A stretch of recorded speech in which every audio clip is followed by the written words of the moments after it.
Yes.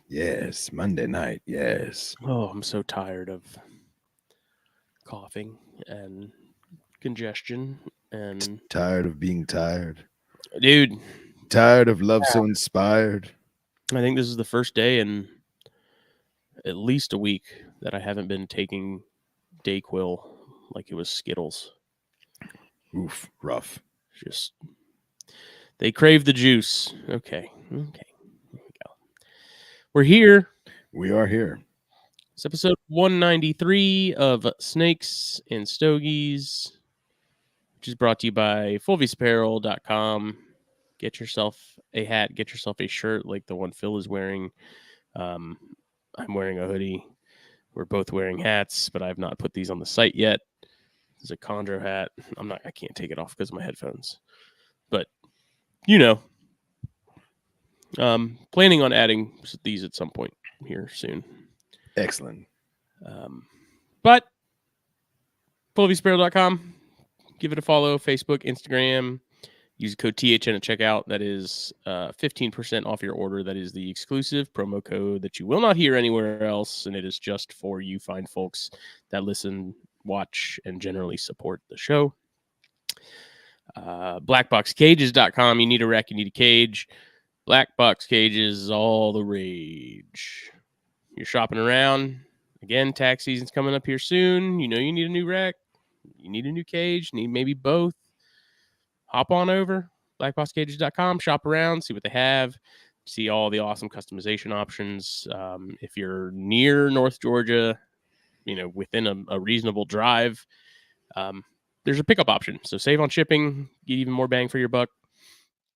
Just hop on up there and check it out. If you have any questions, email, message either the Instagram or the Facebook page. Jen and Clint are very quick to get back to you. So 2-week turnaround time as well. So if you order something, you get it in a timely manner. Probably one of the best lead times in the business. I would say the best lead time in the business. Shy of going to a big show and buying a sea serpents enclosure or rack from them at the show and taking it home with you. Other than that, no one is faster than BlackBox. No one. Another one. Yeah. So go give them a follow, shop around again, check out all the cool stuff they have to offer. And then coldbloodedcaffeine.com, the best coffee around. Pinky's out. That's right. Snakes and Stogies blend. Artisanally curated and crafted by us. You can see it right here. Right there. Mexican Rwandan. You can get the link down below in the description, or just hop on over to Cold Blooded Caffeine. Get yourself something good. Life's too short to drink bad coffee. Okay? Very true. Very, very true. I know some people may be happy with Mick Cafe or whatever it is they got going on, but this is worth every penny. Some serious gourmet shit. That's right. Puget Sound Pythons, also Facebook, Instagram. Hunt them down on Morph Market. The Gendra. The Gendra, Pacific Northwest represent. I'm going to try and keep that as minimal as possible this entire time, but yeah, we'll see what happens. Let's get better be quick on that Control D. Oh, I don't even use the hotkeys. Oh, really? No, I haven't. I should try it. I haven't. Yeah. Well, if you're Apple, it's Command D. Excuse me. Yes. Yes. If you're fancy. What are you smoking this evening? I am smoking yet another Veterans Tobacco. This is one of their, I guess it's a Corojo blend. It's bandless. It's one of their house no name sticks, but Veterans Tobacco. Check them out. Good dudes. Good tobacco. Hand rolled in house. Awesome stuff. And yourself? Perdomo Habano. This is the sun-grown. Nice. Sun-grown. Perdomo Habano sun-grown. Very cool. I haven't had that yet. It's one of my favorites that Perdomo does. It's really damn good. Nice. So if if you see them, grab them. They come in a couple different sizes. This is the Churchill, and it's a Habano and sun-grown. It's two great things together. Legit. We did have some new warped come in. There's one called Devil's Hands that I want to try. I almost bought one, but I usually, when something new comes into the shop and it's just open to put on the shelf, I'm at a point now where I try to kind of give it a week or so before I grab one and smoke it, because they're usually they need some time to air out a little bit and to kind of they need some time to rehydrate from sitting on a warehouse shelf, shipping and stuff like that. Yeah. So I found, especially with like the Dunbarton Tobacco and Trust brand stuff, those need a little bit of time. If it's a brand new box, like what I would do when I was working there, if stuff was getting low on Dunbarton, I'd go ahead and open a box and just keep it on the shelf in overstock, so that by the time we were out, it was like kind of already ready to go, because those definitely need some time to open up. I found some brands it's not as bad as others, but for the most part, I try not to jump straight into something new and get it as soon as the box is open and on the shelf. So, right.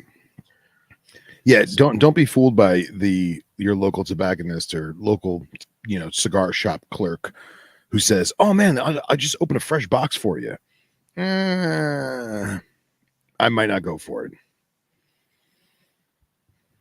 And I mean, it's not like a major noticeable difference. I've just come to find that, you don't get, if you're trying something for the first time, to get sort of the best initial sort of interpretation of it and the true flavors from it, if you give it a little bit of time to rest some and then circle back to it, then do it. And if people are buying them up like crazy, like say you go in, I went in today and there was, a fresh box of Devil's Hand or Don Ronaldo's or something open, and I went in tomorrow and like half that box was gone, then I'd probably go ahead and buy one or two and then just put them in my travel case for a little bit.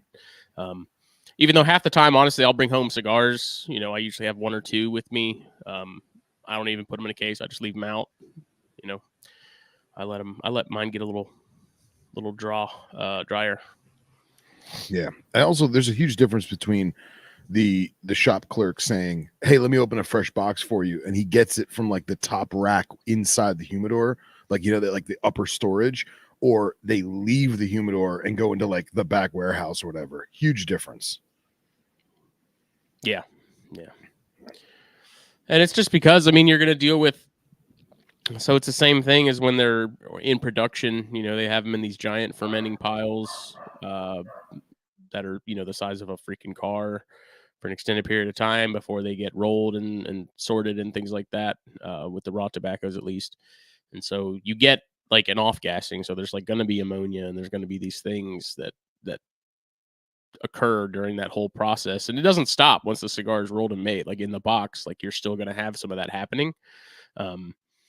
So when you get a new box like that and it's sealed up in plastic and stuff, and then the box is sealed with the labels and the stickers and stuff, once you open it up, you want to kind of just give it a little while to breathe some and kind of get all the ammonias and things out. So Raj has never talked about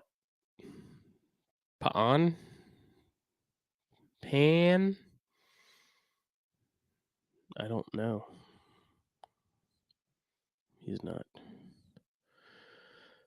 Oh, but we're here. It's Monday. We're going to be joined by Aaron of Woods and Forests Media, who we had on back in July. Kind of figured we'd get a little update from him. He's currently having issues with his mic and camera in StreamYard, so going to give him a few minutes before he hops in.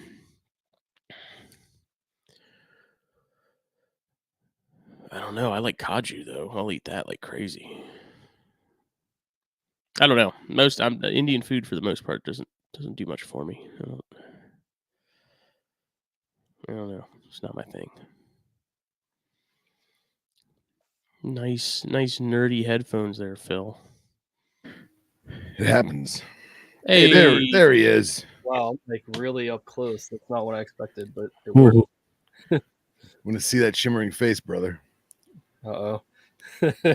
Hey, sorry about the delay, guys. I got a different webcam. It's a pan tilt zoom, and then I had to restart my computer. I don't know, just a lot of unfortunate luck here, but better late than never, right? I thought you were a professional. Story of our show. Trying to run a clean show here.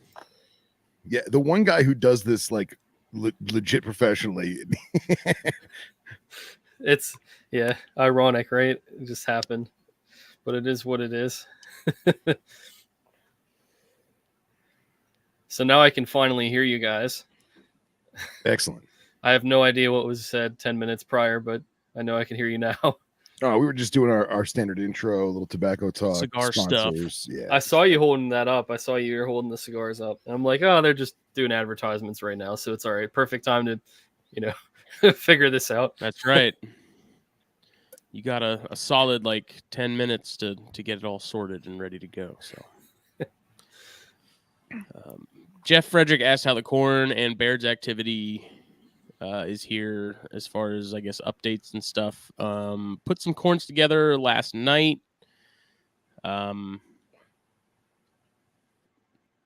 Males were obviously all about it. Females didn't seem like they're receptive yet, but we'll give them some time. I'm not doing Baird's this year. I'm taking the year off on Baird's. I figure all my females just need a year off, so that's what we're going to do. I talked to Rob Stone about the rhinos because I contemplated whether or not I should split the rhinos up for the year and do every other year on them, but Rob said they're fine year to year, so I'm going to have the rhinos go ahead and go again this year. Now that I'm kind of understanding what the dance is with those and babies and stuff and rosies and whatnot, so get that squared away, and then nothing really else going on.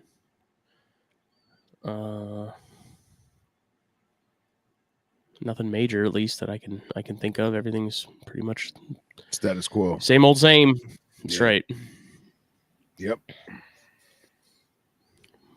What about you, Philip? Same old on my end, man. Just slowly bringing stuff out of what I would consider a cool down. It's just tough because the swings and temps have been crazy, and then we just got all this nasty low pressure that came in, which is great for pairing stuff, but bad when this stuff hasn't eaten in almost 2 months and you're trying to feed it to get it back rolling. I don't know if the Cape Puff's locked or not, but they're back together, and probably in the next 2 weeks, maybe today is Monday, so yeah, probably 2 weeks from now I'm going to pair the wrinkles, so we'll see what happens. Yeah I'm not too concerned because the individual who had them before me, he cohabbed them, and they seem to be perfectly fine, but they also haven't seen each other in over 2 years. Yeah. So should be interesting. But that's really all I got going on my end. Man, I was feeding those my adult rhinos yesterday, at least the pair that's housed together. And that's always a little hectic. Yeah, because the male just hangs out. He stays perched in his little area all the time, 24/7. And he just hangs out there. He doesn't really explore much from that. He's got his spot. So I, fed him because the female was nowhere to be seen. She was hiding under one of the court halves or something. And so I was like, of course she's going to come out at some point, realize there's food, and then just start looking for everything. And so going of course bananas.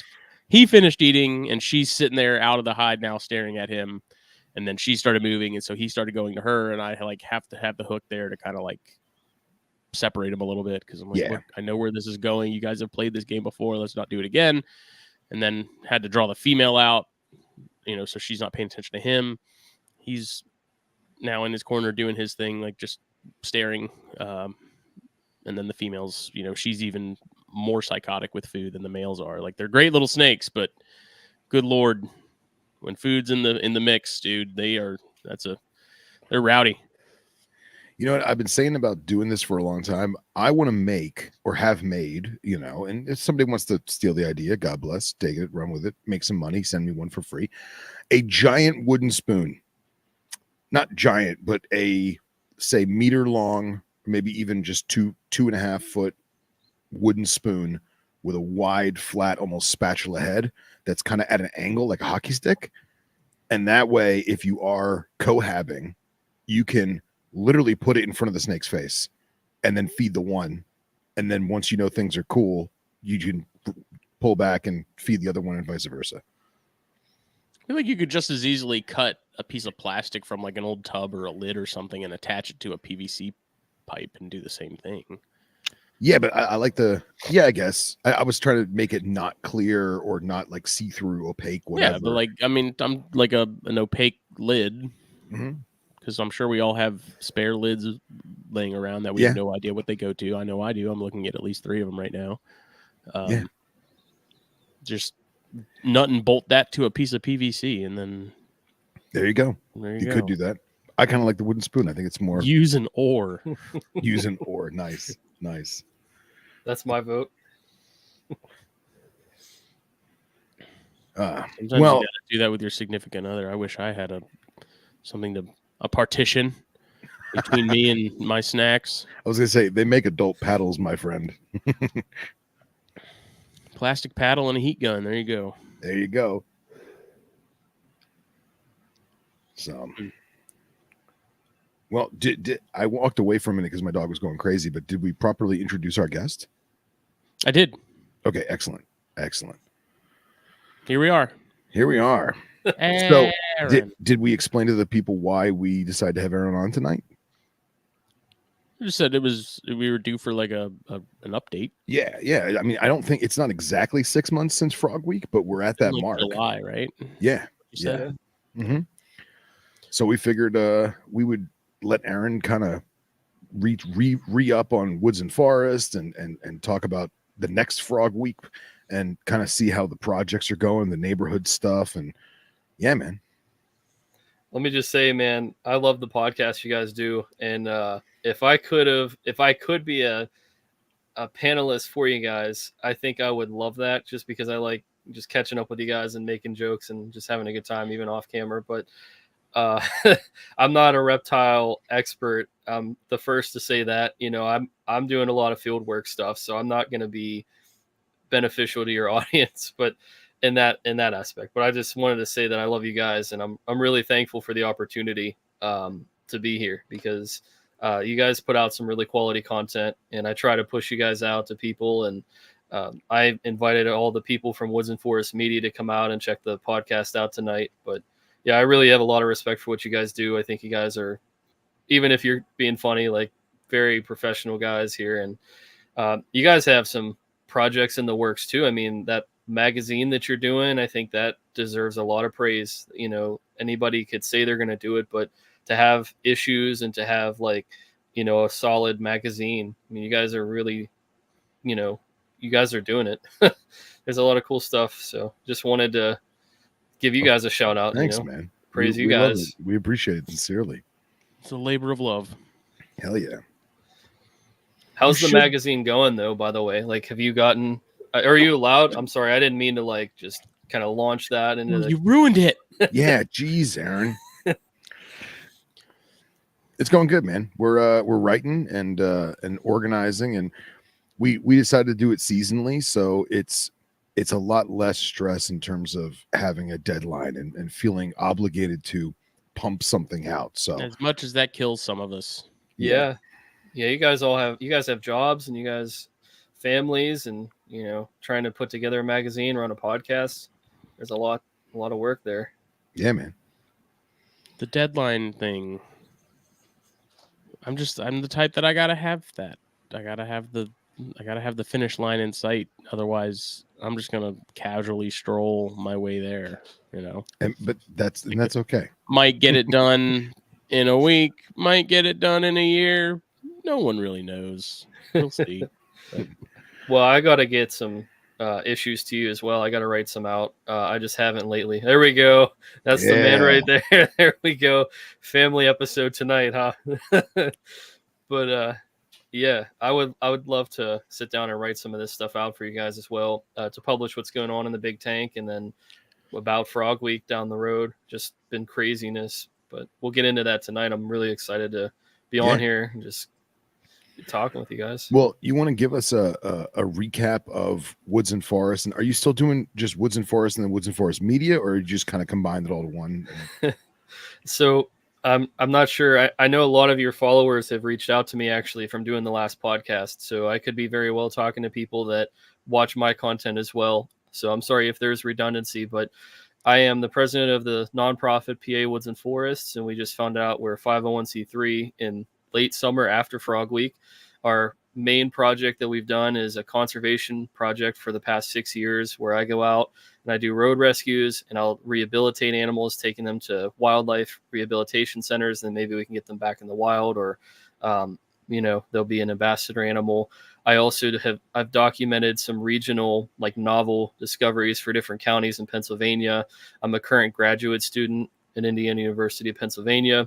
So I'm very focused on field work, very focused on conservation, and I organized a group in 2021 to come by my side and to start making a change and start working towards the goal of creating something that could potentially create jobs and inspire the youth. So there's a lot of cool stuff that's happening with it. And at the same time, I had a YouTube channel in 2015 and was just really messing around, didn't really know what I was doing with it. But I proposed that to the nonprofit, and our treasurer said, absolutely not, because if you are able to make a profit off of it, we're not doing taxes. So I said, all right.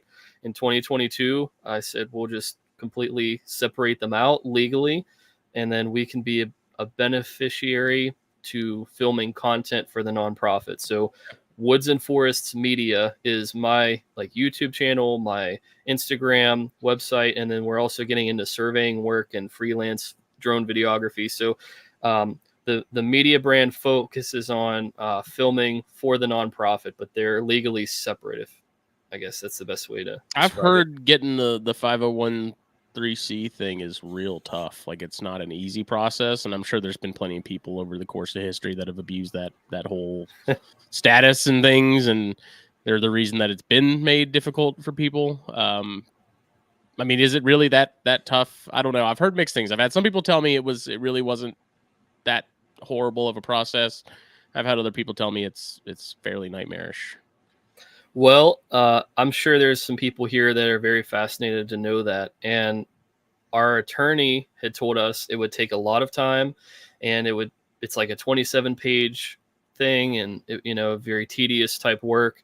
But we have a guy who is our treasurer. He's currently retired, but he was in the DEP, and he actually distributed grants. So he was like a manager.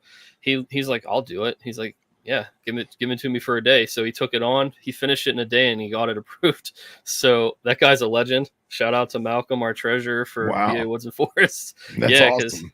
Yeah, they don't normally get done in a day, but he definitely did. So yeah, I mean, I'm sure there's just been plenty of people, over the years that have found some way to take advantage of that status and stuff, and that's why they make it such a rigorous process and vetting and making sure that it's legit before they just give somebody a nonprofit status. It's unfortunate that's the case, but I'll give you a better answer for this. So there are people, like you're saying, who probably abused it, and people who probably shouldn't have a 501c3. And what I can say is it's much harder to get it if you're screwing around, or if you're somebody that's like trying to abuse it, than it is if you're somebody that knows what they're doing. Because Malcolm, he knew exactly what to write and how to write it. He did it in hours. So he obviously knew what the legal ramifications were. And so that's how it went through. But for the people that are just like trying to abuse it, they're going to have a much harder time. That's a lot to sit down and try to digest, and then to get it right, because these are people that are reviewing this. It's not just computers yet. So Excellent. Super cool, man. Frederick said it also depends on how well you can communicate your mission, which also makes sense. It has to. Yeah. Can't imagine there can be a lot of vagueness in that. No, I don't think so. It's like, what are you going to do as a nonprofit? Nonprofit things. What? Yeah, we've actually just been writing grants, and that's been a different thing for me. So as a full-time graduate student and a media brand owner, and now this has been one of the oldest that I've been doing, but it's been a whole different experience. I'm not sure if you guys volunteered when you were growing up, or if you got in with like conservation districts, or you got internships with like forestry places, but it's really interesting to see the leadership in the room for these different organizations, because depending on the leader, it's going to tell you how effective that nonprofit is. And I'm not throwing shade at anybody at all. I'm just saying there's different strategies. So some people will establish themselves and do what they've always done, and other people will be aggressive. The gambler, all the chips are on the table all the time. And I've had the chance to work for various bosses that are, so diverse and so different. So I had a chance to model and really figure out what the nonprofit was that I wanted to create and how I wanted to be a leader. Yeah. So, just from learning from some of the best, and, depending on your view, maybe some of the worst, if you are a complete risk taker, or if you're a complete conservative owner, that might be your style. I'm somewhere in the middle. I think taking educated risks and taking a risk time from time is worth it if it means we're going to get to where we need to get to. Yeah. That's great, man. That's great. Yeah, being able to sort of to take the things from the different ones, that you've worked with, and apply what worked best with those, those individuals and stuff is definitely wise. Have you guys had a lot of nonprofits or people come on kind of talking about that side? I know you've had some really good guys on, but I just was curious to hear if they've actually like sat down and talked about it. If they did, it was more or less in passing. It wasn't ever like a in-depth conversation about it. Yeah. It was them repping the organization and talking about all the good it's doing, but not really going into the breakdown of it per se on that plane, because it's not as fun, it's not as glamorous. You know what I mean? Most people, they don't want to know how the bus drives. They just want to get to the destination. I got you. Where are you guys at with that, though? I'm not trying to, no, this will dictate where we're at. Yeah, I think it's fascinating. It's interesting to see the different. It's interesting to see the things that you don't see, like what we just talked about, and nobody realizes that. What's that, Justin? You hear 501c3 a lot, but I don't think a lot of people know exactly what is involved in getting that status and what it means. And so many people think it's just, I can do this task and not have to pay taxes. Whoopity do, and it's way more than that, obviously. So you want to give us a little rundown? Yeah, let me break some stuff down for you guys. I think this is a really good opportunity. Sure. So I'll start with the 501c3, and I'll talk about a state educator permit, so that way your audience here gets a chance to hear how some of the legal stuff works. But I'll try to be exciting in this. Yeah. So 501c3 work. We weren't sure if we would ever get it, because right now in the government, there's a lot of question marks as to whether or not they're going to give it out. They're starting to make it a lot harder. They're moving the goalposts. That's from my understanding, from my attorney and from those around me. We are very fortunate that we got it when we did. We don't have to worry about that. But I want to make sure that we talk about what we did prior to getting it. I think that's why it went through so smooth. We were in multiple newspaper articles, on the cover of newspapers, even in a regional aspect. I mean, the state has to make sure you're not doing some terroristic stuff and some crazy things. So, they're going to do background checks. And whenever they looked up my name and our treasurer and others at the time, they saw, these guys are pretty good. They're not criminals. They're not doing something that we don't agree with. Not shady. Yeah, exactly. So because they saw that, and they saw the body of work of Frog Week before we even were a nonprofit, I think that made the transition much easier for them to say, okay, these guys are legit. Let's give it to them. And I couldn't have asked for it to come at a better time, because we didn't really sit down and think of what's the budget to do a Frog Week until this year when we did the grants. Like, how much am I taking a loss? I know I'm taking a loss, but where am I actually at? And I'll tell you, I think I was losing somewhere around 10 to 15K to do one, in terms of the gas mileage, in terms of like the cameras, in terms of like the time, like if I had to call off work. So the Frog Week, so the way we're doing this with our nonprofit is, it's not rolled out yet onto the website, but we're going to have departments. So each department's going to be responsible for raising its own money, and we're going to figure out, how much do we need to get what we want done. And it looks like the Frog Week Conservation Department is going to need about 15 or more to sustain itself over the next so many years. So that could be a scary number, or it can, encourage somebody to get to work because you want to continue doing it. So I've looked at it in a lot of different ways. There's still stuff I'll do if we don't reach that number, but I'm just saying, for what we would like to do, you got to be able to spend money to make money. And, if you want to make an impact, sometimes you got to throw money at it. And what I mean by that, we want to create these habitats in people's backyards. I have an idea of creating like the MTO of conservation, where we're going to get these small bins, about 18 gallons. We're going to put them in the ground, and we're going to get grants to put pollinator habitats around it, because we know amphibians eat insects, and amphibians also need plants to hide in. So it's a perfect storm. If you don't want to stay in your location, a lot of people feel like they're held down by a massive pond that's dug in the middle of a property. You can just pick this thing up, if you want to even dig out the plants, you don't even have to, and you can just move it and have backyard conservation wherever you live. So I'm trying to create about 9 of those, which we did the math for the pollinator side of it. It's about $800 to $1,000 each, which surprising, right? Because I didn't that expensive. But yeah, you start quantifying this, you start really looking like, how much does conservation cost? And it's a surprising number. But the other thing I could speak to is there's a lot of great people out there that want to throw money at seeing a change. Sure. Justin, you keep corn snakes, and you've always talked about being a proponent of seeing them thrive and do fantastic out in the wild. Mm-hmm.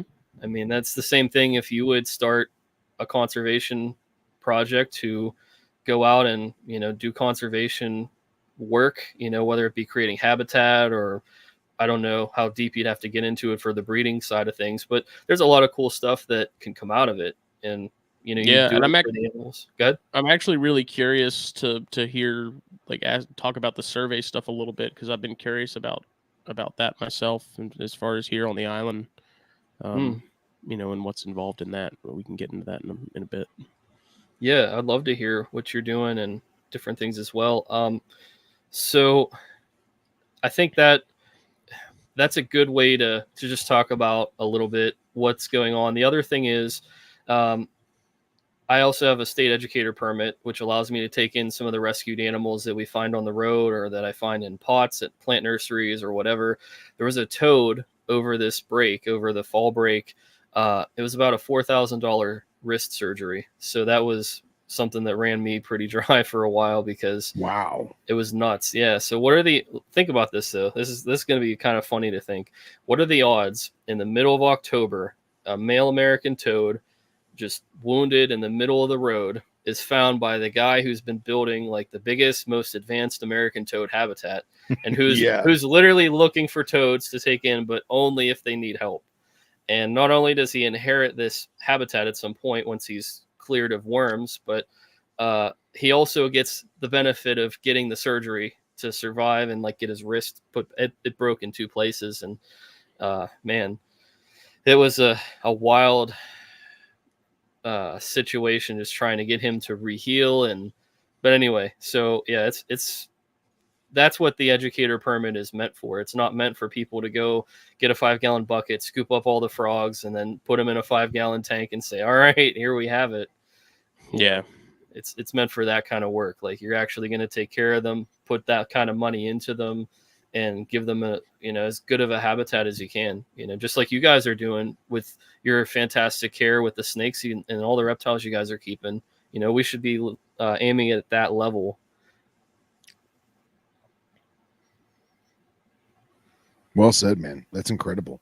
That's absolutely incredible. And I imagine that with the grants and with the fundraising in general, whether it be from private individuals who want to pay for their own pond, so to speak, I imagine that the more exposure that you get, or the organization gets, you're gonna hopefully find enthusiasts like us who are perhaps more financially better off, so to speak, who are looking for a good charity to donate some funds to, for their tax benefits, as well as to help you guys do what you guys do. So hopefully some people that are listening might consider that. Well, it's also nice too that you can give people an option for something that isn't like a massive commitment. It's not taking up a ton of space of their property. It's not like a permanent fixture. So if someone does want to move, am I frozen? We can hear you Marco? perfect. No, you're good. You're good, man. Nope, I think he did freeze. Oh, okay. No, You guys he's froze up. there. My internet's playing games again. No, you're good. You're good. We hear you. I'm here. Oh yeah. All right. Giving people that option, because I know, like, I have some neighbors here that are all about native plants, native wildlife, and like making sure their yard is like a good space for that. They're purposefully making decisions that it's like, what is going to be the best for native wildlife and native flora.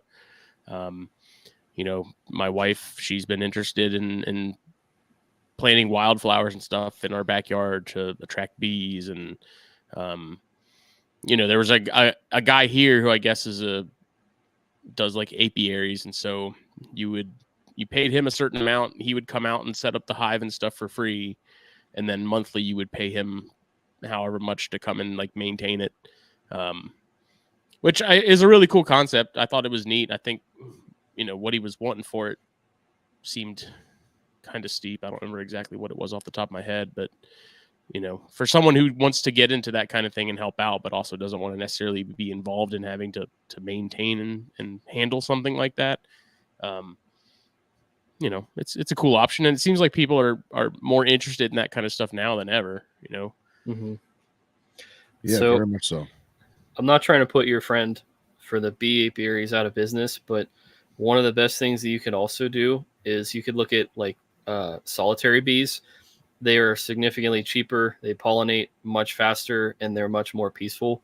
Our nonprofit is focusing on like the eastern mason bee and the leafcutter bee, even though the leafcutter bee is not native, it's naturalized. It's not going to, it's basically like the honeybee, but it produces more. Like it's just better. I'm not trying to throw shade or hate on honeybees whatsoever. I'm just saying if you guys, I don't know who the guy was either.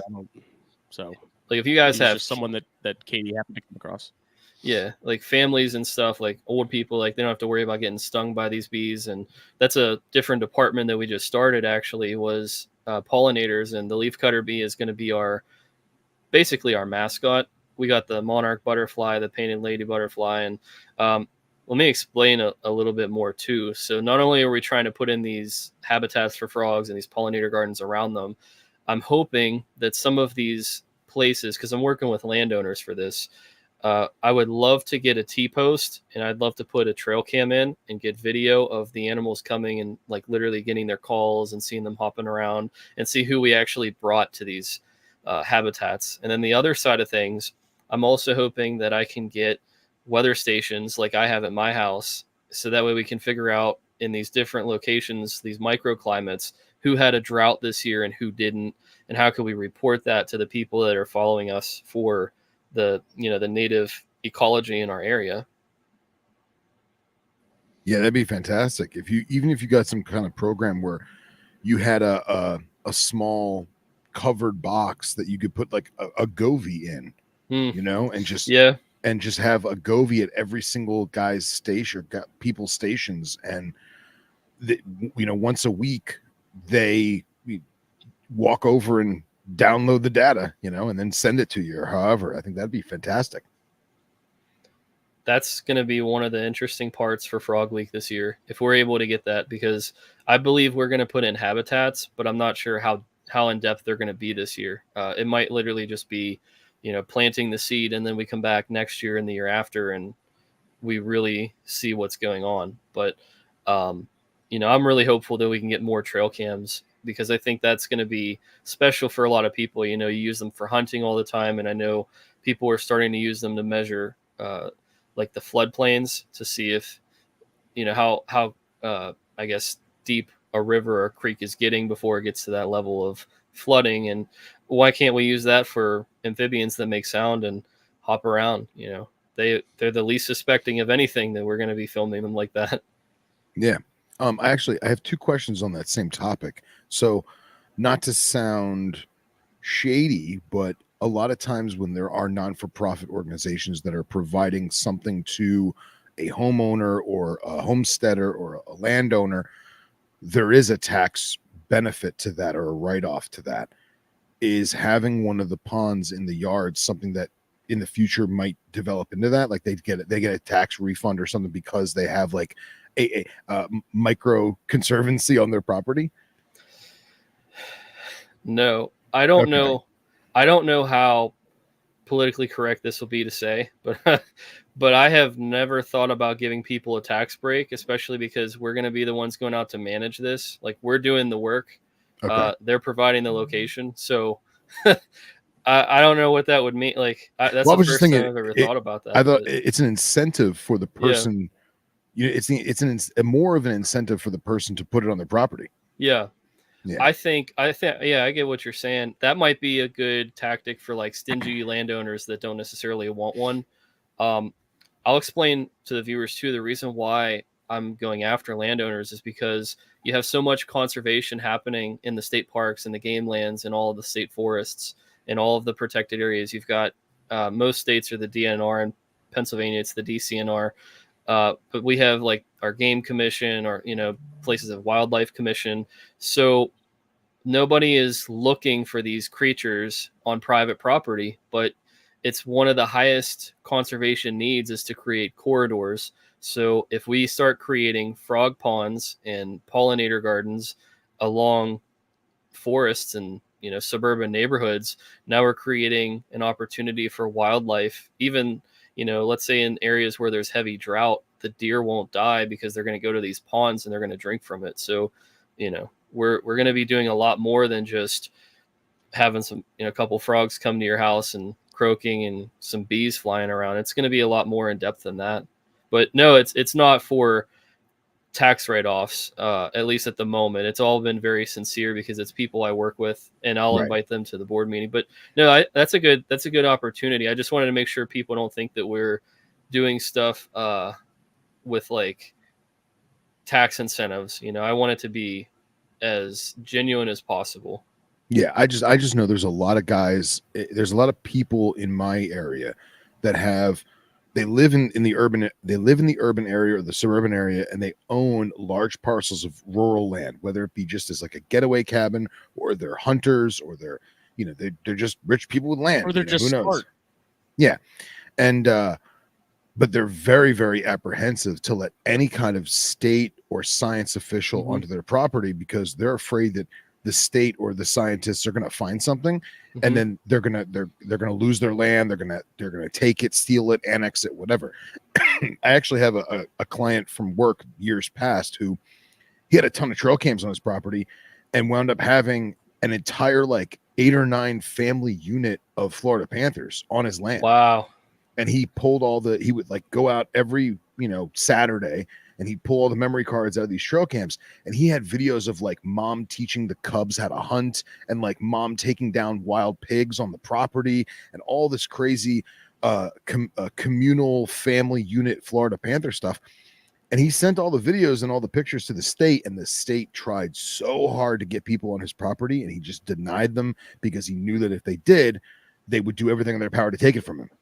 So when I think of it is, you're not the state per se, you're a non-for-profit. And if there are landowners that are apprehensive because of that mindset or that thought process, a tax write-off and the fact that it's not legitimate Non-invasive. government, it would be a better conduit to make everybody happy. Does that make sense? Oh, I completely get it. That's what my thought process was. I completely understand that. Yeah.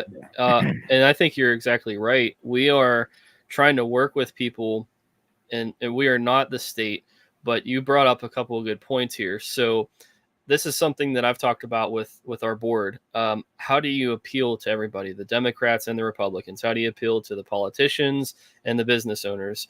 Well, you have to go out and you have to actively like try to get these people to come. You have to befriend them, be a part of your community and be active in it.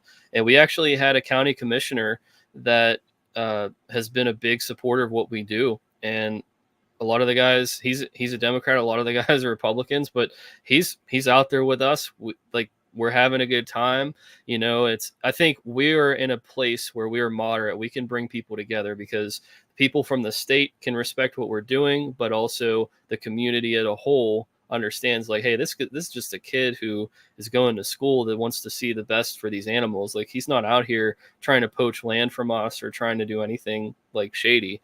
And I think going into that approach with teaching even the people on the board, like, hey, we need to, if we want to have a seat at the table, then we need to be able to have these people over as well for dinner. We need to be able to invite these people and be engaging with them, because we could write all the stuff and lobby and do all these other things, but until the end of the day comes and we have a conversation with them face to face, we're not going to see change. We're not going to see anything happen. So and I'm very open about that. I don't think anybody that supports the nonprofit, they understand, hey, Aaron's going to go and he's going to talk to the politicians, but this is our thing, and we want to work with people. I'll give you a good example of this. So the Pittsburgh Zoo is going to have their second property, which is in a different county, and it's a lot quieter.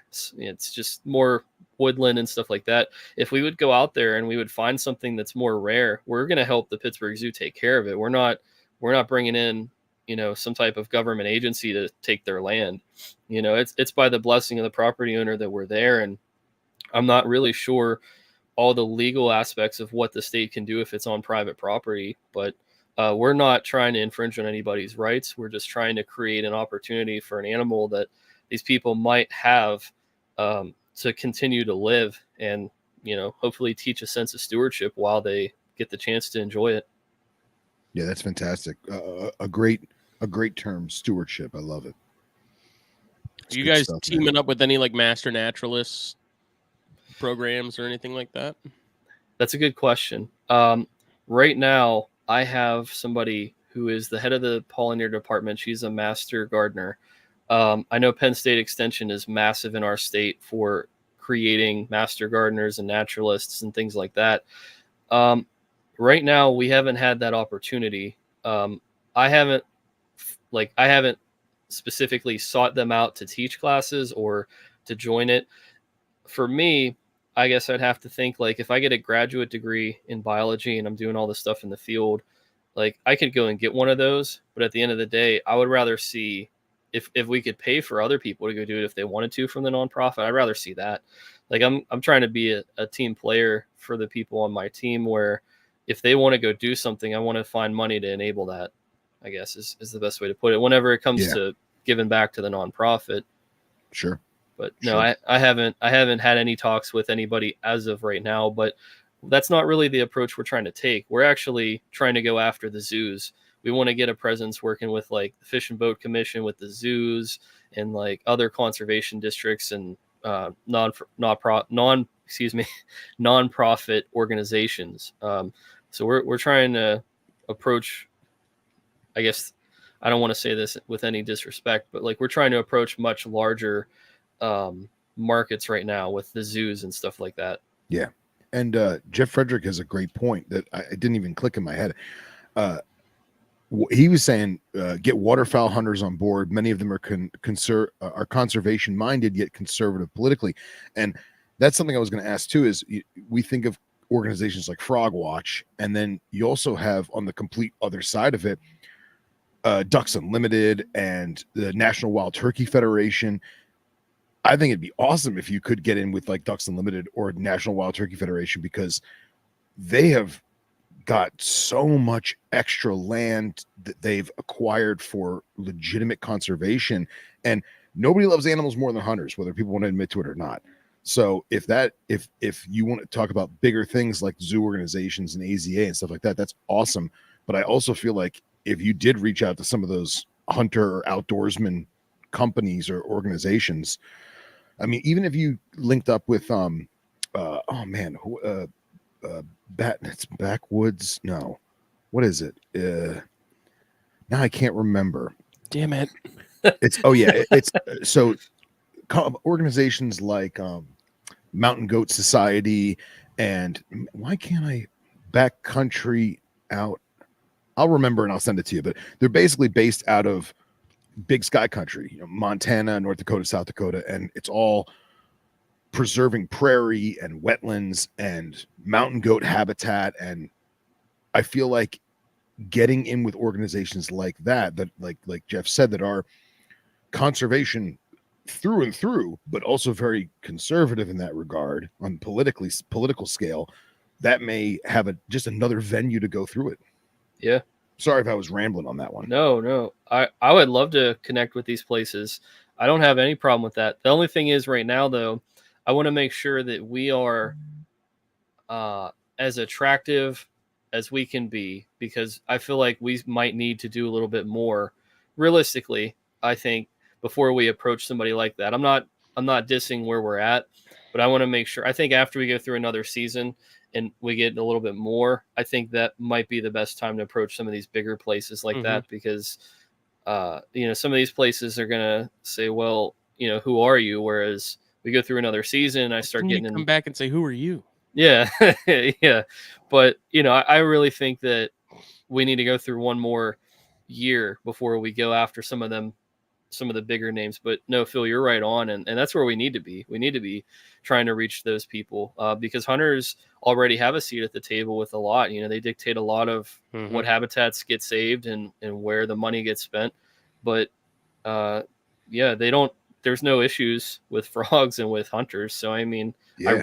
I think that it's a brilliant idea, honestly. Yeah, especially hunters in the South that are gigging frogs for food. I get asked that question all the time about it. Well, and that's something that, like, my friends and I, we used to gig frogs. We'd go out, we'd go small game hunting, and we'd gig leopards. And I mean, we ate them; they were delicious. But we also took a ton of photos, and we took notes as to what was where. We tried to only go after certain size stuff just to kind of keep things good and not just wipe out a whole canal.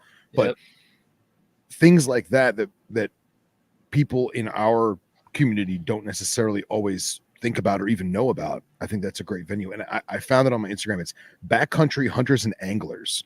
So they're a non-for-profit organization. I don't know if they're 501c3 or not, but their whole thing is a non-for-profit organization. And they do like public land ownership. So we all own public land, but we don't always have access to it. So they have teams of lawyers and ecologists who find legitimate easement to get to public lands for both research as well as public use.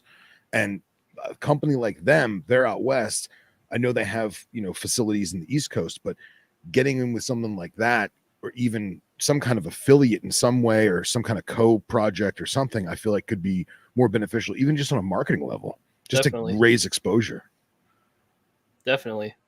I would love to get more of this information from you after the show, even, Yeah. I'll send you some hunting links and stuff. And like, I was just at a major trade show for my work, and National Wild Turkey Federation was there. And I don't know if they rebranded last year or they rebranded this year, but it's like a whole new logo, whole new concept. And people that don't know the story of wild turkeys in the United States, I forgive me if I get the dates wrong, but I'm pretty sure the eastern turkey specifically was almost extinct in the 1950s.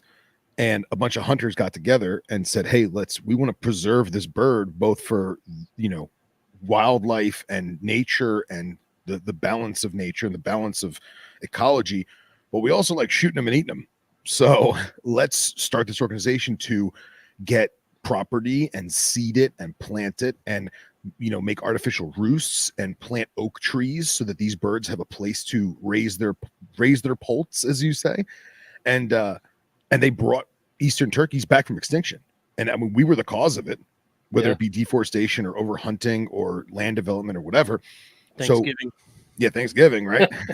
And over the past 50, 60 years, now the eastern turkey is blossomed and doing great. And the fact that they just rebranded, they've got more exposure, they've got more funding, if you will. And yeah, we'll talk more after the show. Sorry, I was going on a little soapbox there. Sorry. Hey, I love hearing it. If you were in Pennsylvania, I would try to snatch you up immediately to be on the board. So I like you guys think out of the box. That's why I like this podcast. You guys aren't afraid to go down and talk go in detail about anything. That's what I like. Yeah, man. We appreciate it. And We appreciate the it. reason I ask about the master naturalists and master gardeners too is because I feel like those would be a good starting point for people as far as like saying, hey, this is what we're wanting to do. It's a wheelhouse of interests and things like that. And even if you say, hey, we want to do this this pond micro habitat kind of deal, you will even let you plant whatever plants you want to plant as long as they're native. And sort of in line with whatever you're doing, getting the word out from that, because then you already have a base of people that are probably very willing to do it. And then, I'm sure they'll tell their people about it, and Smitty, from there. Forgive me, but you're alluding to Woods and Forest being the certifier.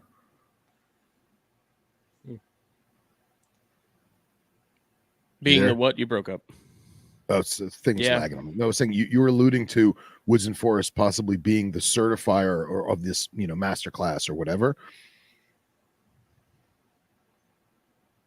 Not necessarily. Just basically saying like, hey, here's something we're trying to do. You guys are already into this kind of thing. Like, if you're interested, let's talk about it and make something happen. And not necessarily the master gardener or master naturalist classes themselves, but the people involved in that, outside of it. Like, it's already a core group and a core club. And then, I guess even thing that comes to mind for me is like, if you can talk to your local 4-H groups or even your scouts groups and stuff and say, hey, if you guys have any interest, this is something we're doing.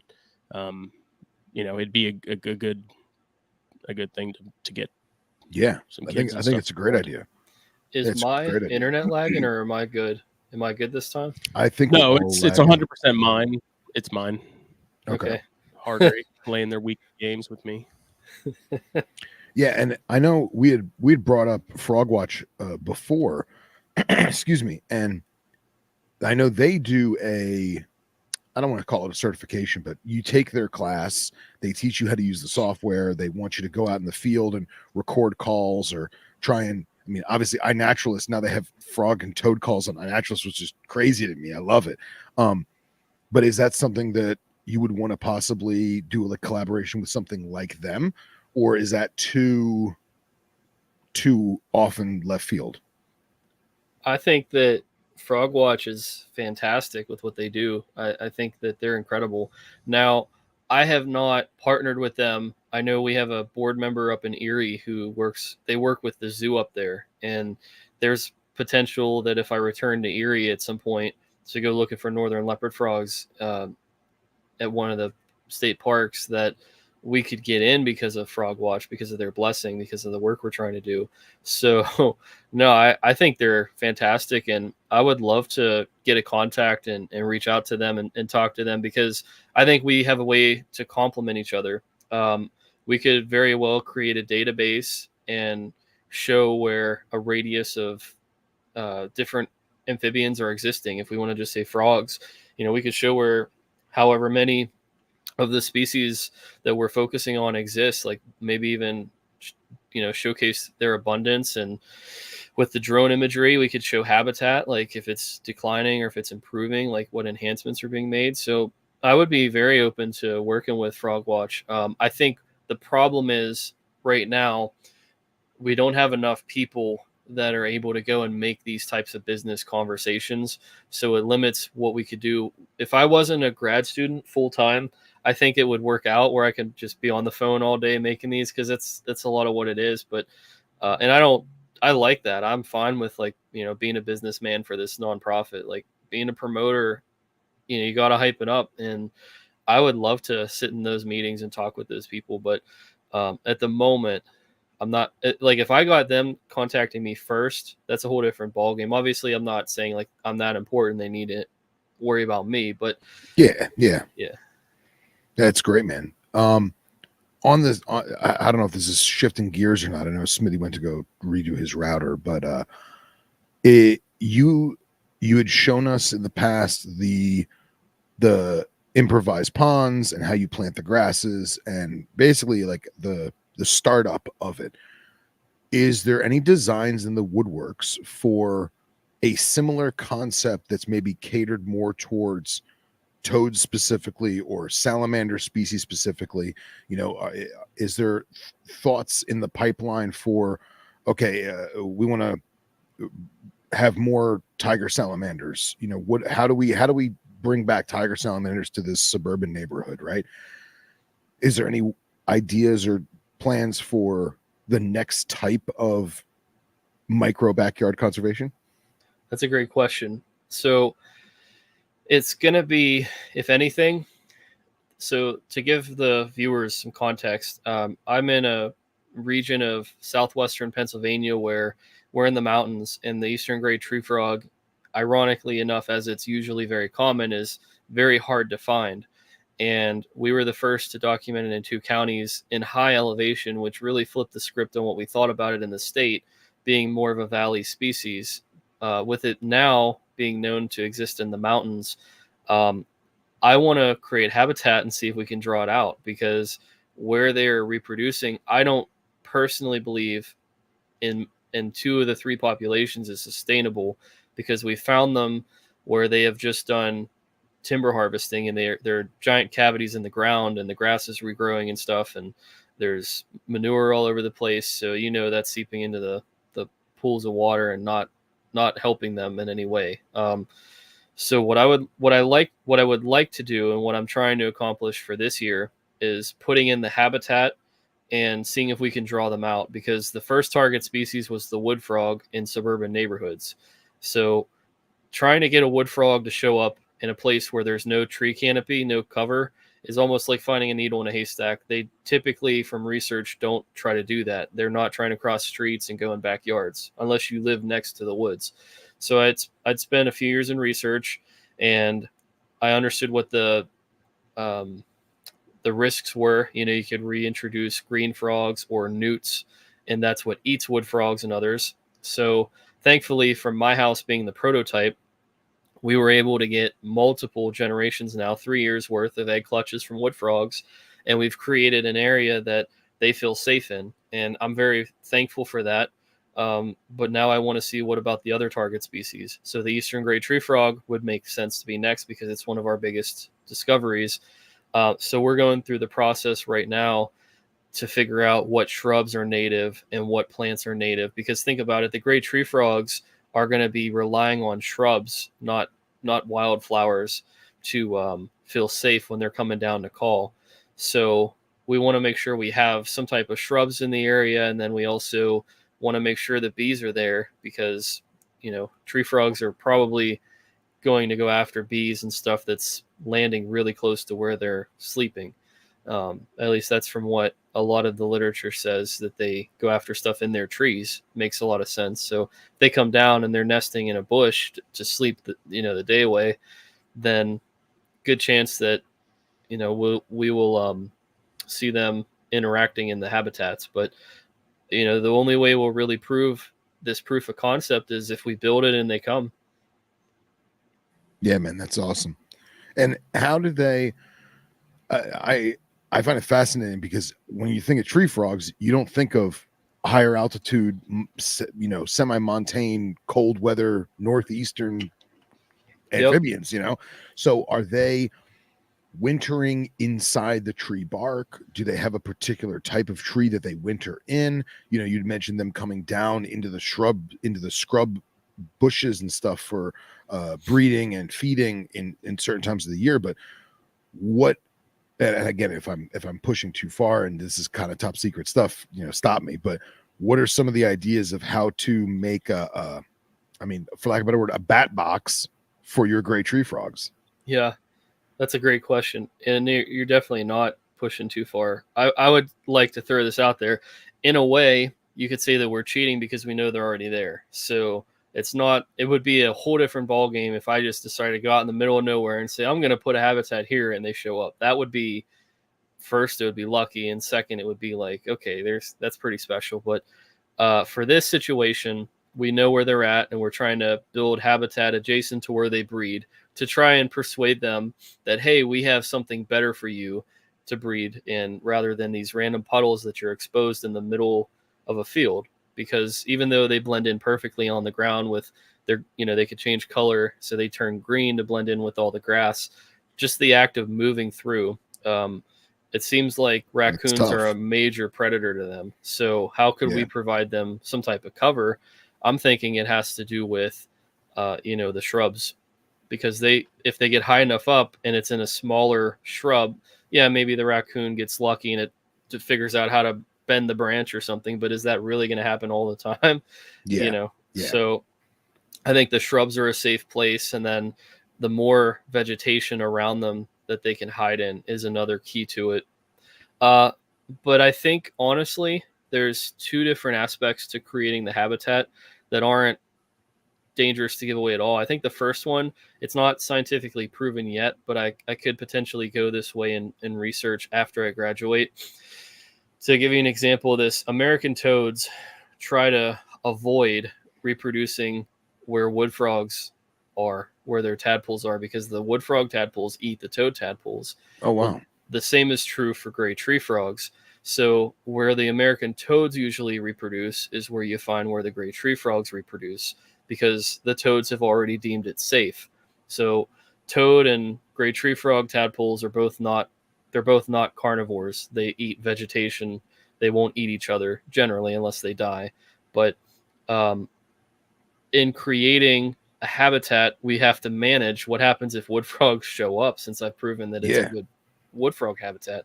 Right. So there might need to be 2 pools or 3 pools, so that way we can mitigate the wood frogs. We don't want to take away the wood frogs breeding in the area, because that's a good thing, but we also want to see what happens if we have an empty. So we might have to cheat. We might have to move the tadpoles of the wood frogs to a different pool and let the gray tree frogs have at it if they will find ours and think of it as suitable. That's awesome. And then these areas that the timber companies come in and taking all the timber out, is there plans from either the timber companies or the state to replant those areas, or is it just now it's a field?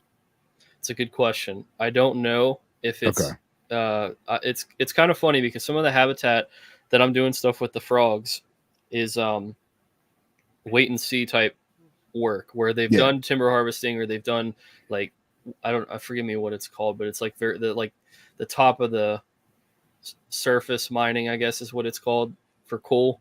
Sure. They're getting that as well. So some of these habitats have been degraded and they've taken all that they could get out of them. So now what's going to happen is anybody's best guess. Sure. So, I just know we recently saw in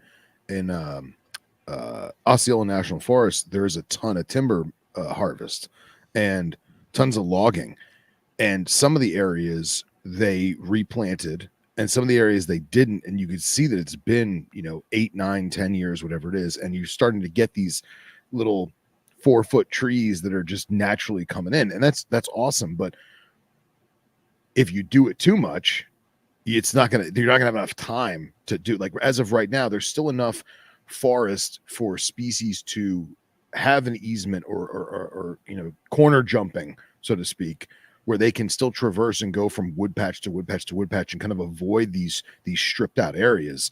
But if you're talking about non-state land that's or privately owned, I think it'd be a lot more difficult if there's not some kind of, if you're not doing what you're doing and no one's replanting the trees, I imagine it'd be way more difficult. Yeah. One of the spots where I've been working in for it'll be 6 years now. I'm starting, ironically, to notice ticks are moving in because of the vegetation. So I just find that to be interesting, where it's a location for 5 years, 0% chance of ticks. And last year, lo and behold, it's like 50-50, whether you get them or not. And so that's a sort of a scary thing, where even if you have completely stripped all of the vegetation, in 5 or 6 years, if it comes back, if there's, like you're saying, if there's enough forest around it, does that mean it becomes now a tick breeding site? Like, is it a hot space for chicks to gather? I hope not, but I mean, I guess I'll find my answer out this spring. Yeah, and the possums will just be in full force. And then they're a predator of frogs, so then it's like, oh geez, like, what happens with that? Yeah, it's interesting how all this happens and works together. It's all connected, man. It's crazy. Yeah. And I brought up the whole BlackBox thing because I don't remember where I saw it, but somebody somewhere made basically a giant, I don't want to say giant, probably, 5 feet tall and probably 3 feet wide, but it was lightweight shingles that were interlaced so that frogs could go, tree frogs specifically, I think it was green tree frogs, could go in between each shingle and get protection. And obviously you're going to have things like mud wasps make nests and stuff like that. You'll have spiders and stuff, but the frogs will go in between the shingles, the adult frogs, and then below it was a basin that would collect rainwater and had a grill on top with cover. So if the frogs wanted to lay their eggs in that standing water, they could. Predators awesome. couldn't get at the tadpoles, and I'm sure some things got eaten, some things probably ate each Mosquitoes other. loved it. Yeah, well, but there's no mosquitoes because the tadpoles are eating the larvae. And the tree frogs would be eating the mosquitoes too. Exactly. So, and I know that there was an idea of doing more of them. I can't remember where I saw it, but I didn't know if you guys had looked into something like that. You know what I mean, in terms of your great tree frog thing, or if it's simply just trying to rebuild the landscape. Well, I would love to see that. If you can also share that with me, I think that'd be fantastic to incorporate. Yeah, I gotta find it. It was a long time ago. Yeah, let me share something with you guys that I found out more consistently this year, or I guess 2023. But I found out that gray tree frogs, if there's abandoned birdhouses, will go and utilize them. So they'll excellent. just, like blue jays or bluebirds or whatever, like just different birdhouses. If there's no occupants, they'll just move in. So That's great.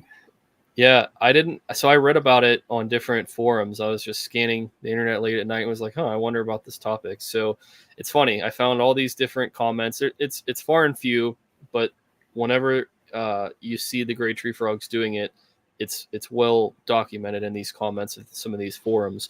But wouldn't you know, it was like a month or two later, the Frog and Toad Facebook group that I manage, somebody got a picture of a gray tree frog with feathers, and they're very innocently asking, is this a problem for the frog, or is this a new species? Like, what am I seeing here? Yeah, evolution great. at hand.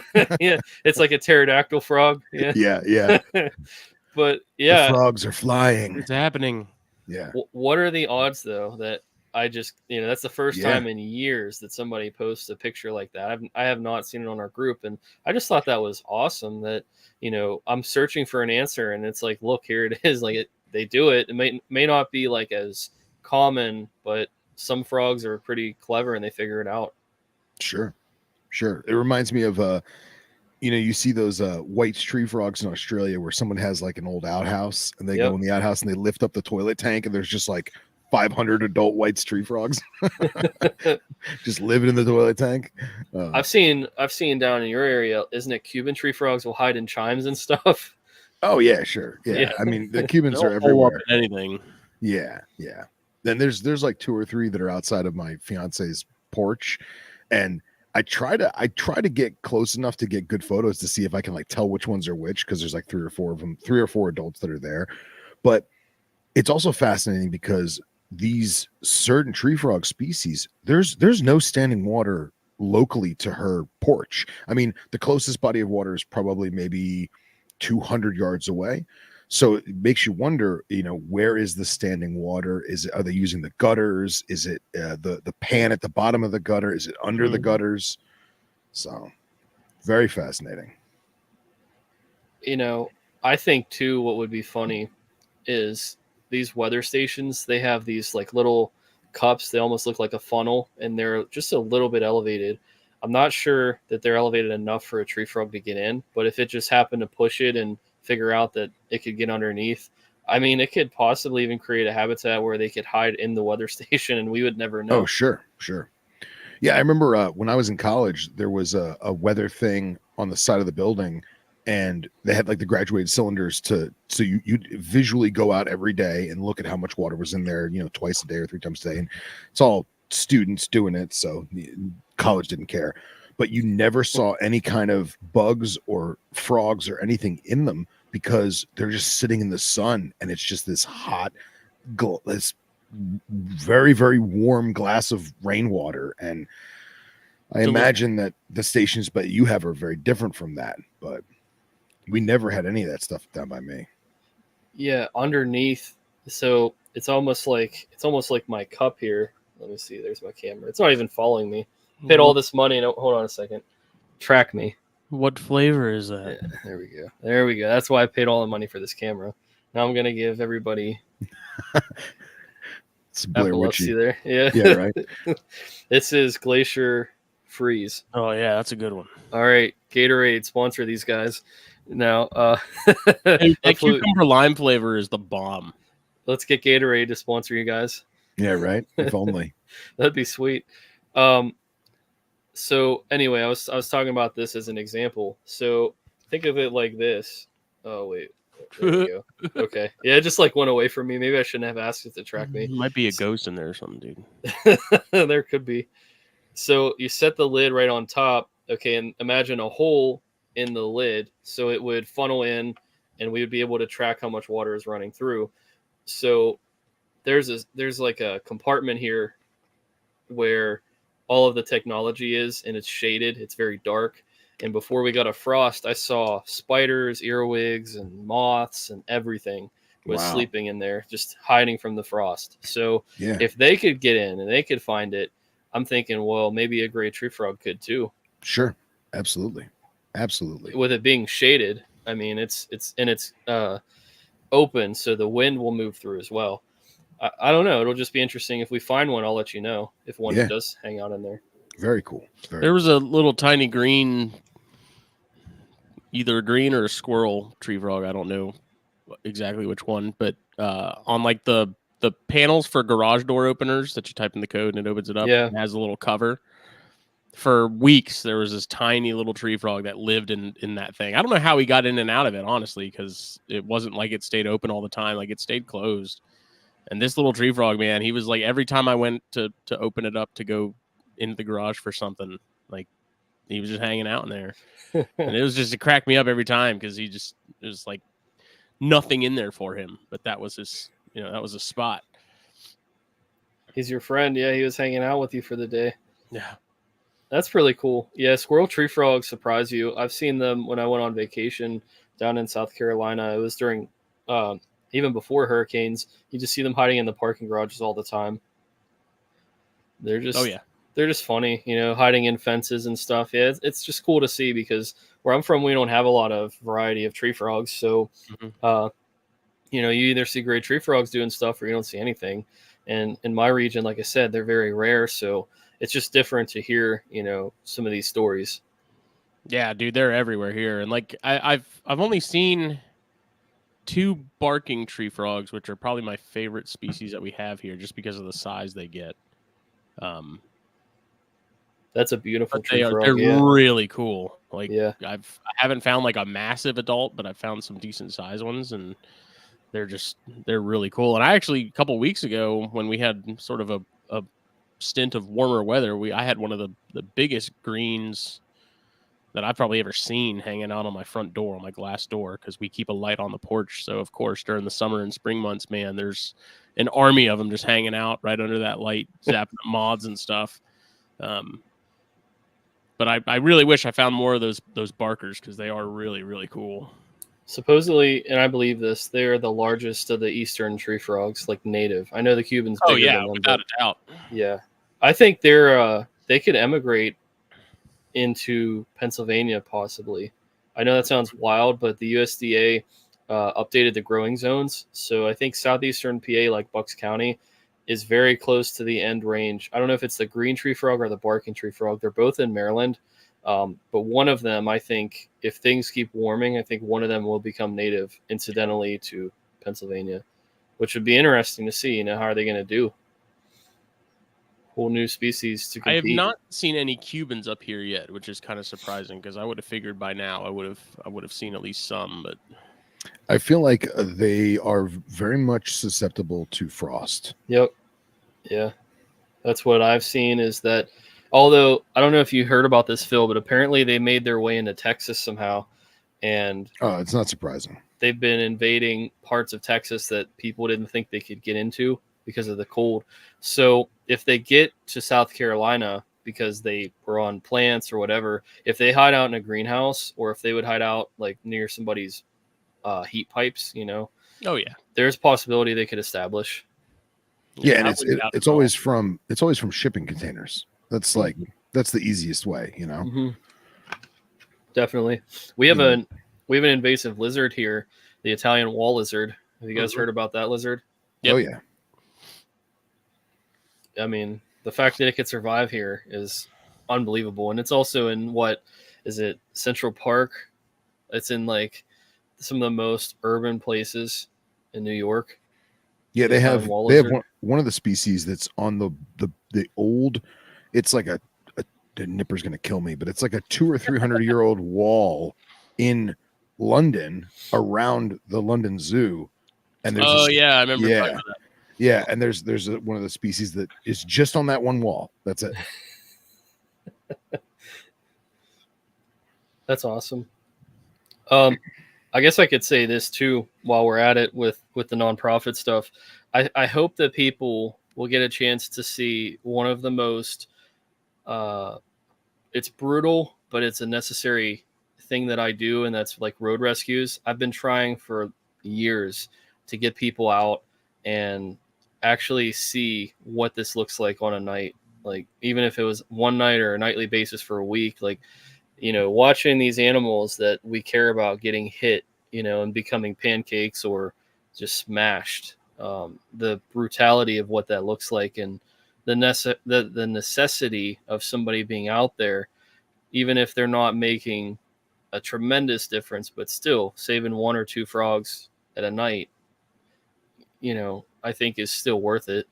Um, I'm hoping this guy from the media will go out with me to look, because I just think that would be like he's looking for a new angle for it this year. And I think that's it. I've been trying for years for people to see this on behind the scenes type stuff because it looks, I try to be mindful. I don't want to show like smashed and brutalized Mhm. animals. But at some point, I've started to kind of play with the idea like, but, if I do show it, people realize like why I'm out there. It's not like all the feel good stuff. Yeah, and if it was puppies or kitty cats, it'd be different, and it's the same thing. Yeah. So, just because it's not cute and cuddly doesn't mean that it doesn't deserve to be there and was there way before us. You know. I don't know, man. So- Spadefoot toads are pretty cute. Oh, I know they're adorable. Adorable. They're amazing. Yeah. Yeah. I love them too. So, Yeah. I think that would be a great story to tell for the news media if they would cover that, because nobody's really thinking about that when we talk about conservation or we talk about these different projects like, oh, well, what's going on the road. I mean, I'm literally running out. It's almost like Chinese fire drill. I'm running out, grabbing the frog or the salamander, running back to the car. So A, nobody hits me, and then B, nobody hits my car. yeah. And then I have a bin, and I have to take these animals either across the street, or it could be like around a mile away, and taking them to another breeding ground or somewhere close by. And it's not always an easy night, especially because it could be raining heavy or it could be Mhm. thunderstorm. You know what I mean? So there's so many variables in this. And I'm a guy who's dressed in probably all black and brown or camo, and I have a headlight. I don't look like somebody you want to invite in to have some tea and talk about sports with. I look like somebody Yeah. that's probably going to rob you. So it all just it's a very fascinating adventure, and I do it a lot, and that's tough. That's the toughest part about You it.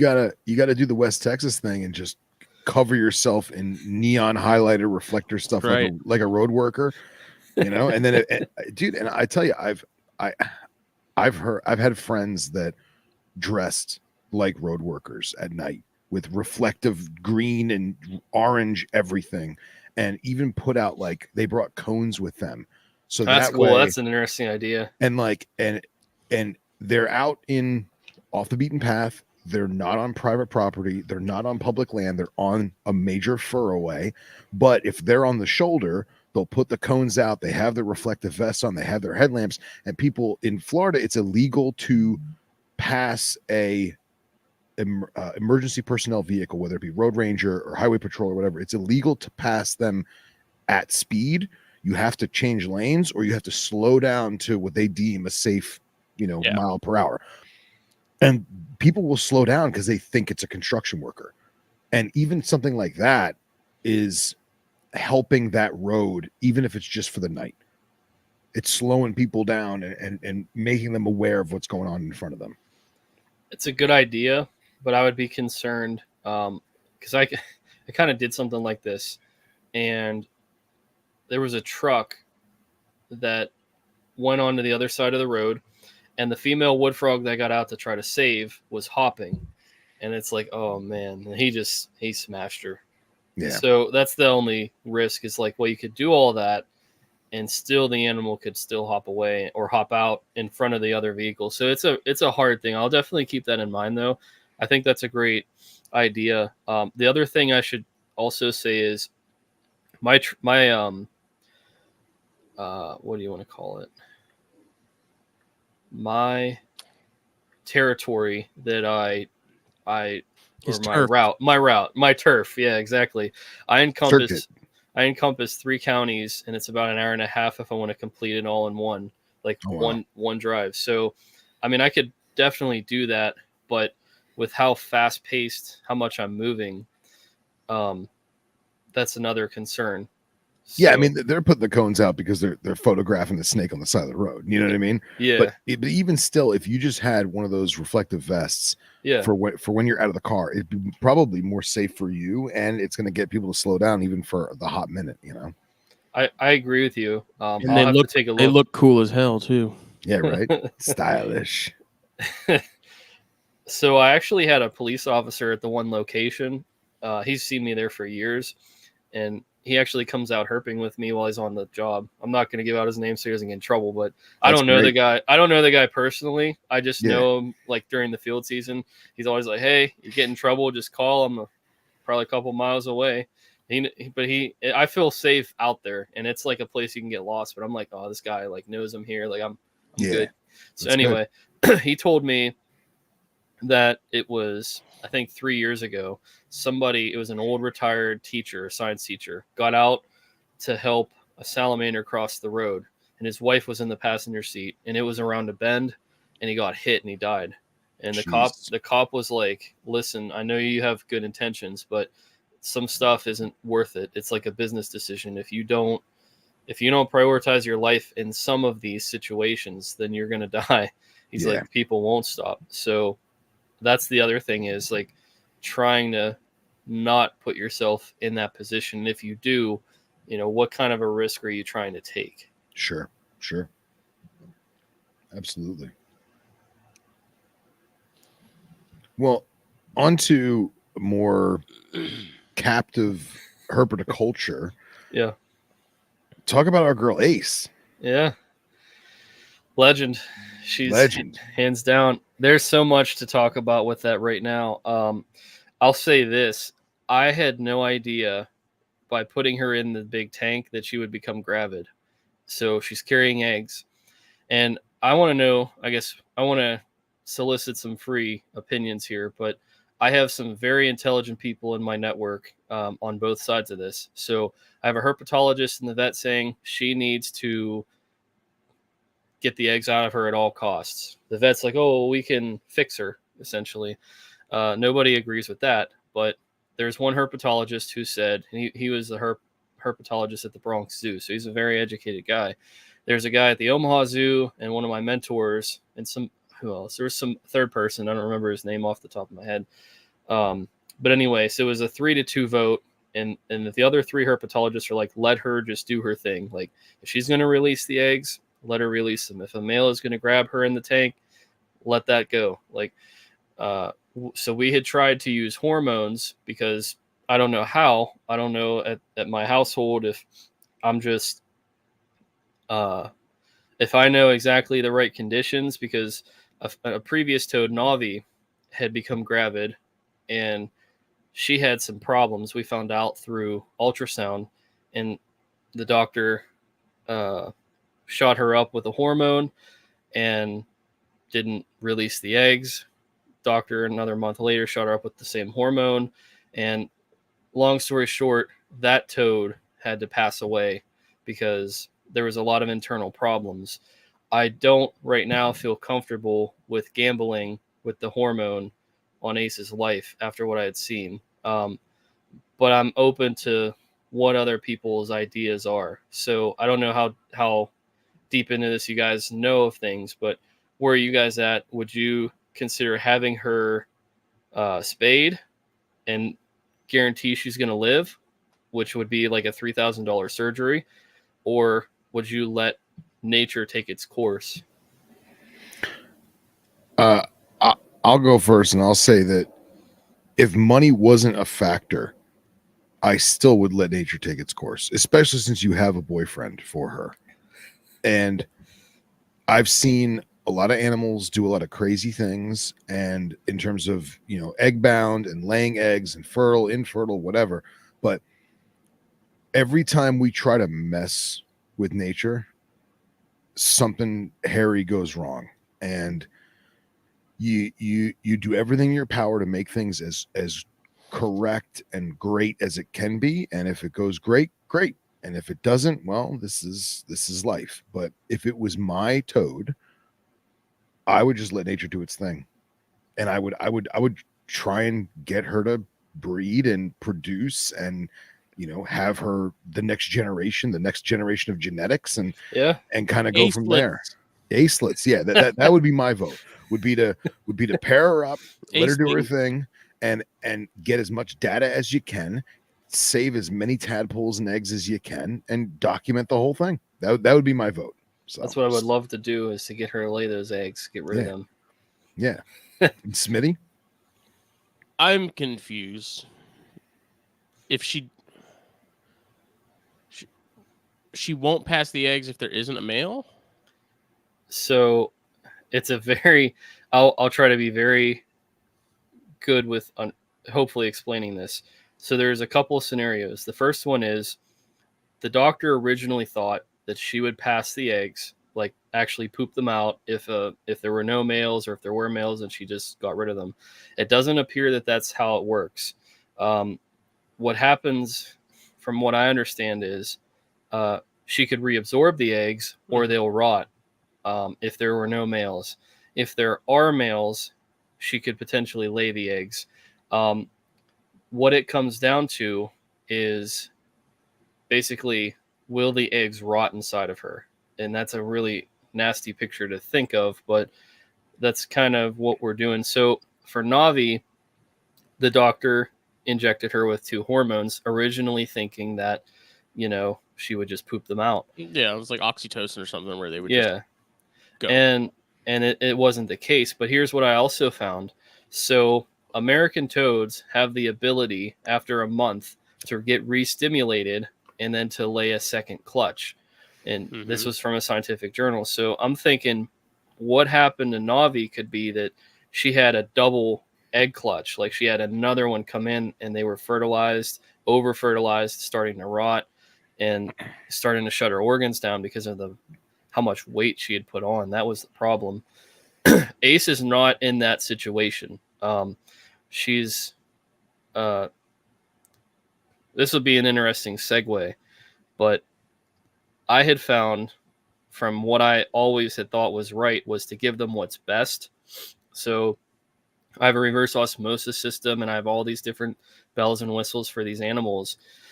What I found was the reverse osmosis system, no matter how much scientific research I did and how I tweaked it, it made a lot of my frogs and toads have fluid buildup.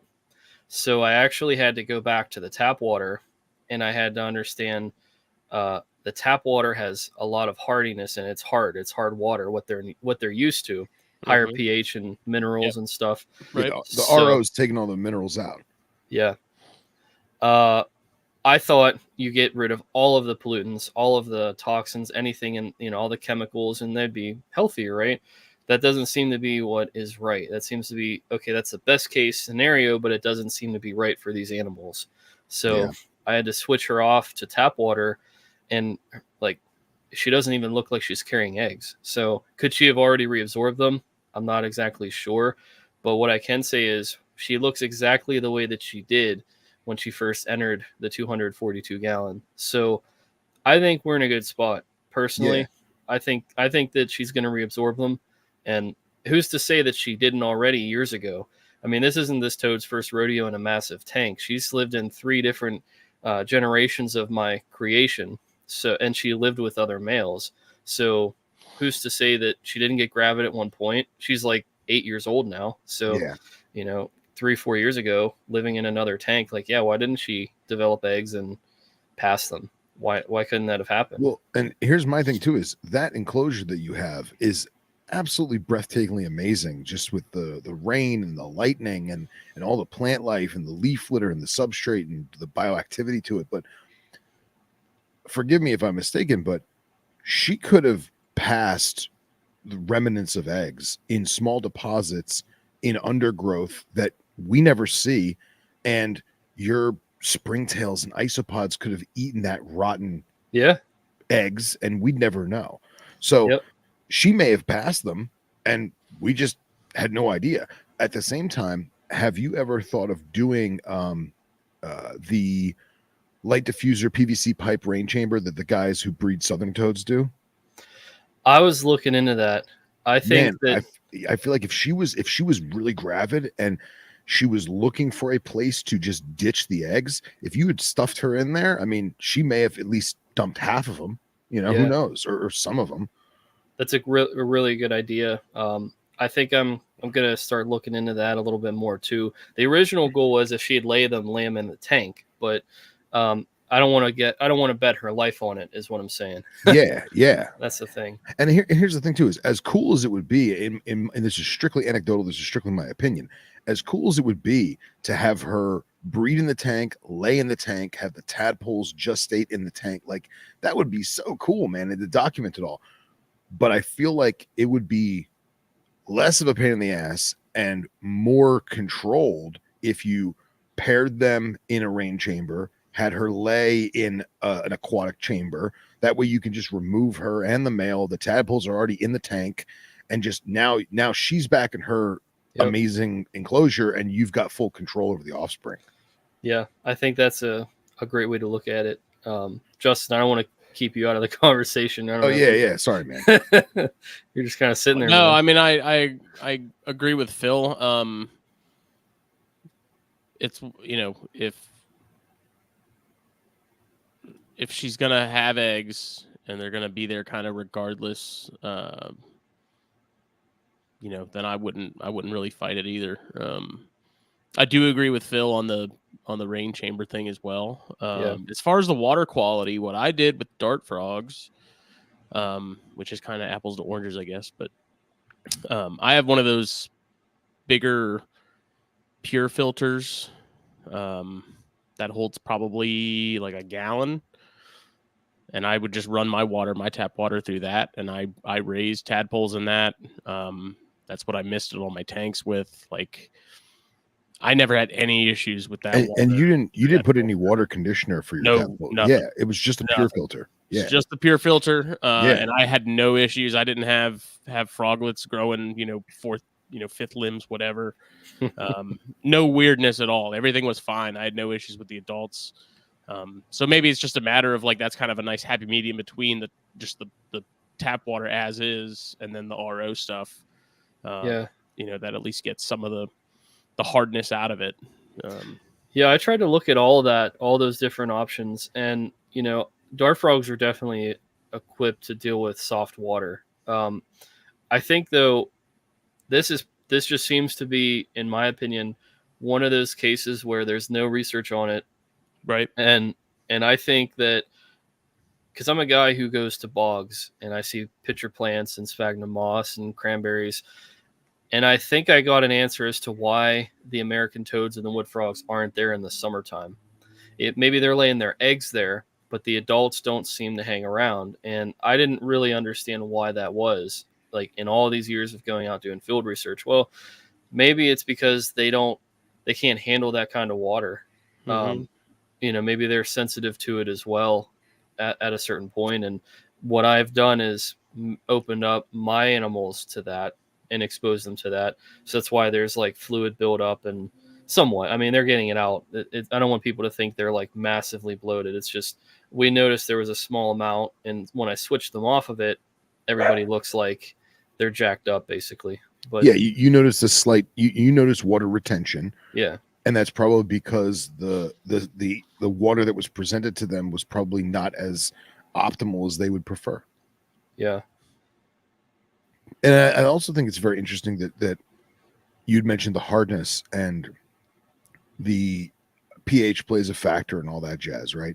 Talking about, I've never bred frogs. Smitty's got way more experience than I do in that regard, and saying how a lot of the South American stuff, dart frogs and stuff, they can handle softer water. But so I've got my little mangrove fish tank, right? And it's purely fresh water, and it's only 5 gallons, but I've been only using Fiji bottled water. And with the live plants and the fish living in there, and now I've got like these copepod things going crazy in there. It's wild. The pH has barely risen, even though I'm because I'm using Fiji. It's exactly 7.0. It's barely risen to like maybe 7.5, 7.8, but the hardness has just increased, and it keeps increasing to the point where now I may have to start to do more water changes because of the hardness factor. And I know that some of that is going to be sitting into the sediment at the bottom and whatnot, but it doesn't, how do I phrase this? When we were talking to Cody Joe about his stingrays and talking about how they acclimate to whatever's there, I feel like the toads and frogs may want something that is adequate for their offspring, but at the same time may acclimate to it because that's all they got. yeah. I mean, there has to be some level of Yeah. adaptability to it, otherwise they'd be extinct.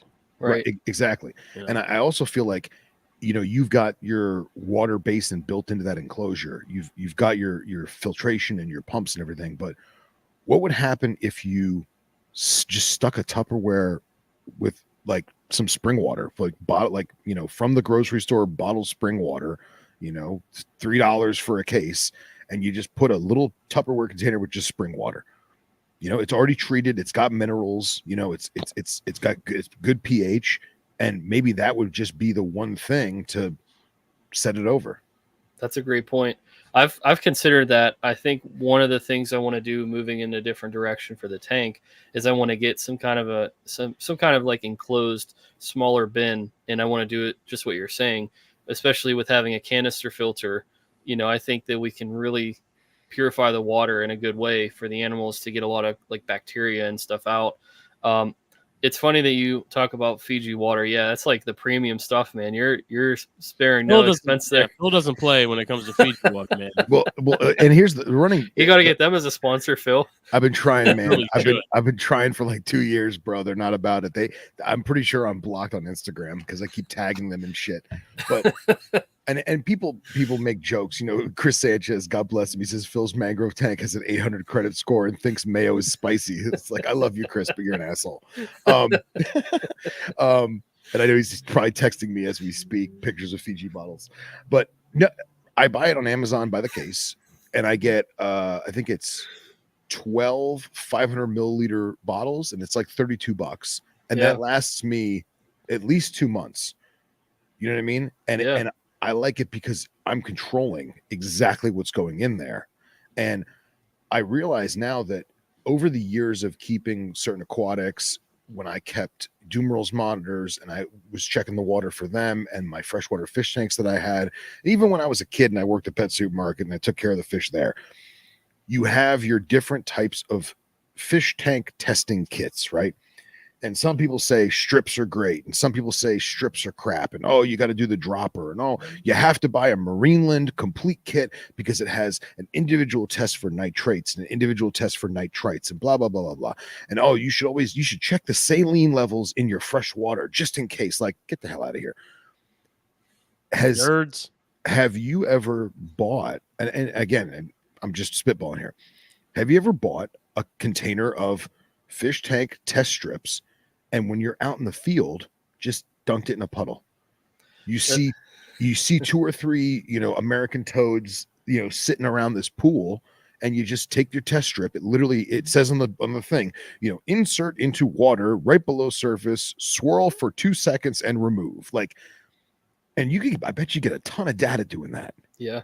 Isn't this crazy though? Like, think about this. Like, think about the conversation we're having. We're talking about like these rescued pets that are from our country that a guy who's in the herp culture is keeping. Like, this is just crazy to think, because how many times are we talking like about exotics, and like how many people get the chance to go and do this kind of research for exotics?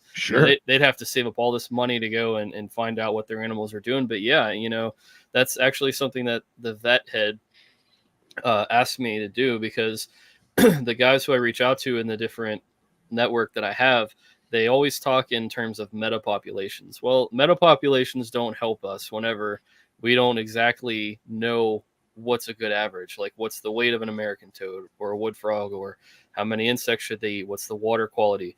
Like Justin was talking about, you know, bogs, and that they do have a tolerance to it, but what about like vernal pools or ponds? Yeah.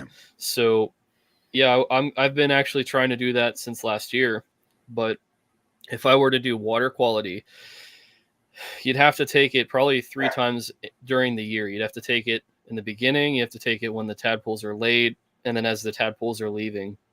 So that way you get a true readout of maybe finding an average and all that. Right. But I agree 100%, and I think that it seems to average a 7 or more in a lot of them, in a lot of the habitats where even when the toads are there and they're not breeding.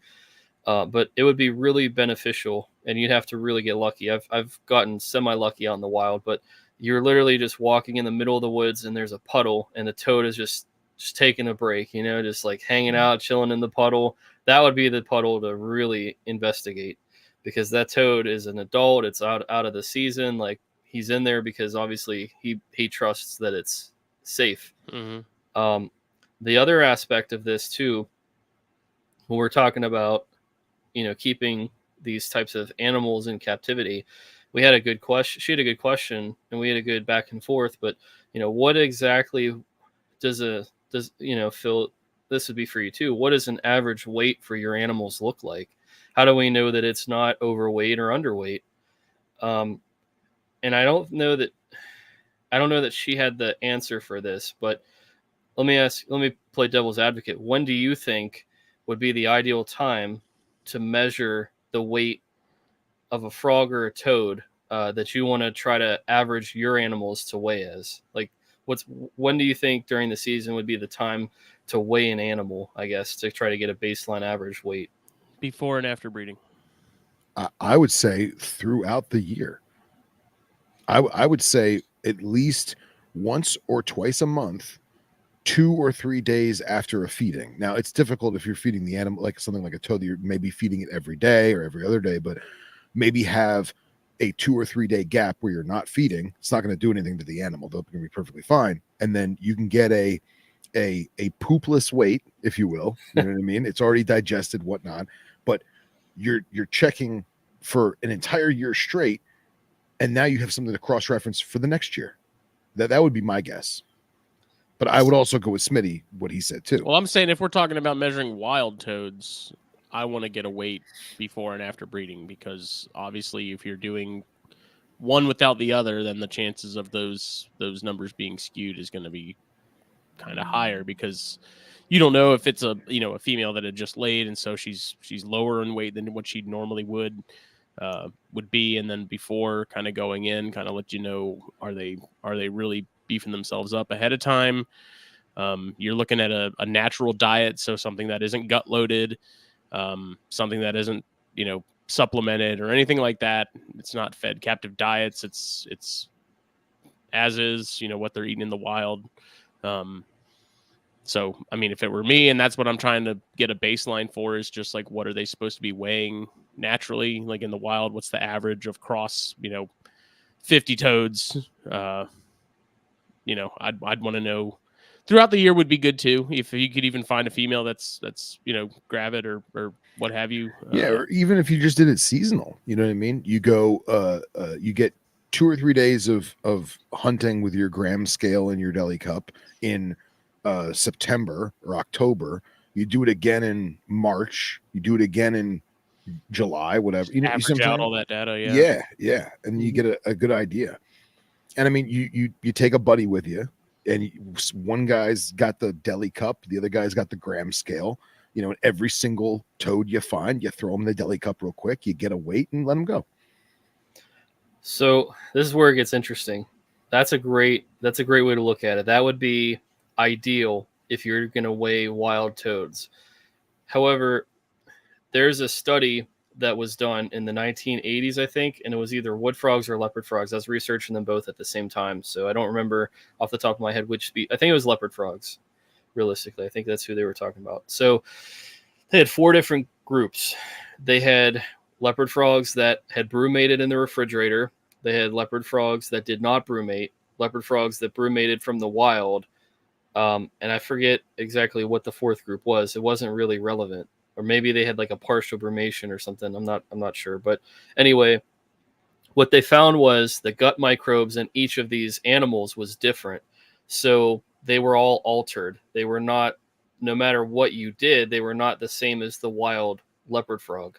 So if we would think about that for a second, I guess the way I'm going with this as my hypothesis, anecdotally, I think the real answer when you're talking about keeping a frog or a toad in an artificial setting and you're not necessarily looking to brumate, you would have to be looking at when the animal is going to weigh the most, because in captivity they have the ideal opportunity to put on weight and the ideal opportunity to always hunt. So if you were looking to brumate the animal, you would need to know what it weighs right out of spring.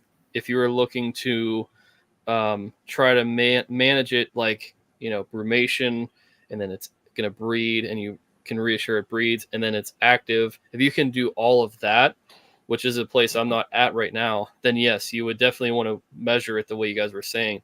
But I think personally, what is going to be the closest to an artificial type of a setting is whenever the conditions are completely ideal for an American toad.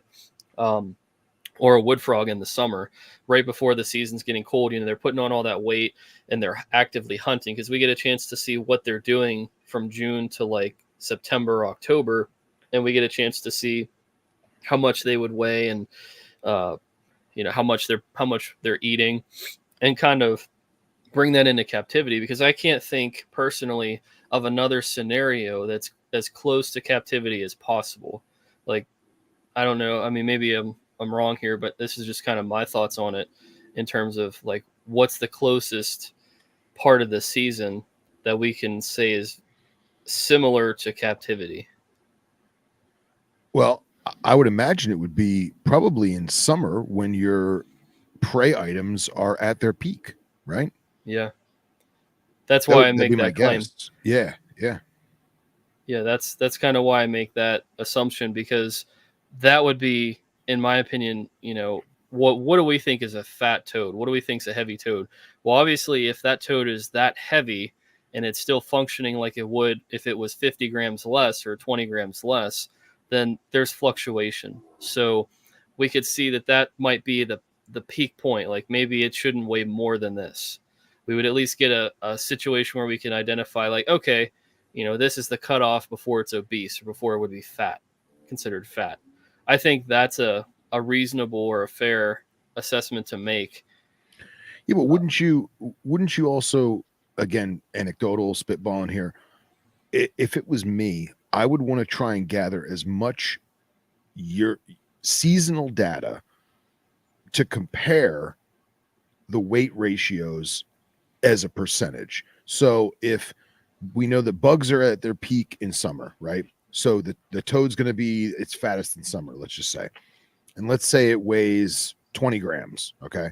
And then in spring, it's, I don't know, 12 grams or 10 grams, right? So we know that we don't want it to go below 10 grams, but we don't necessarily need it to be above 20 grams. You're trying to figure out if I push it to 30 or 40 grams, is that going to be a health concern?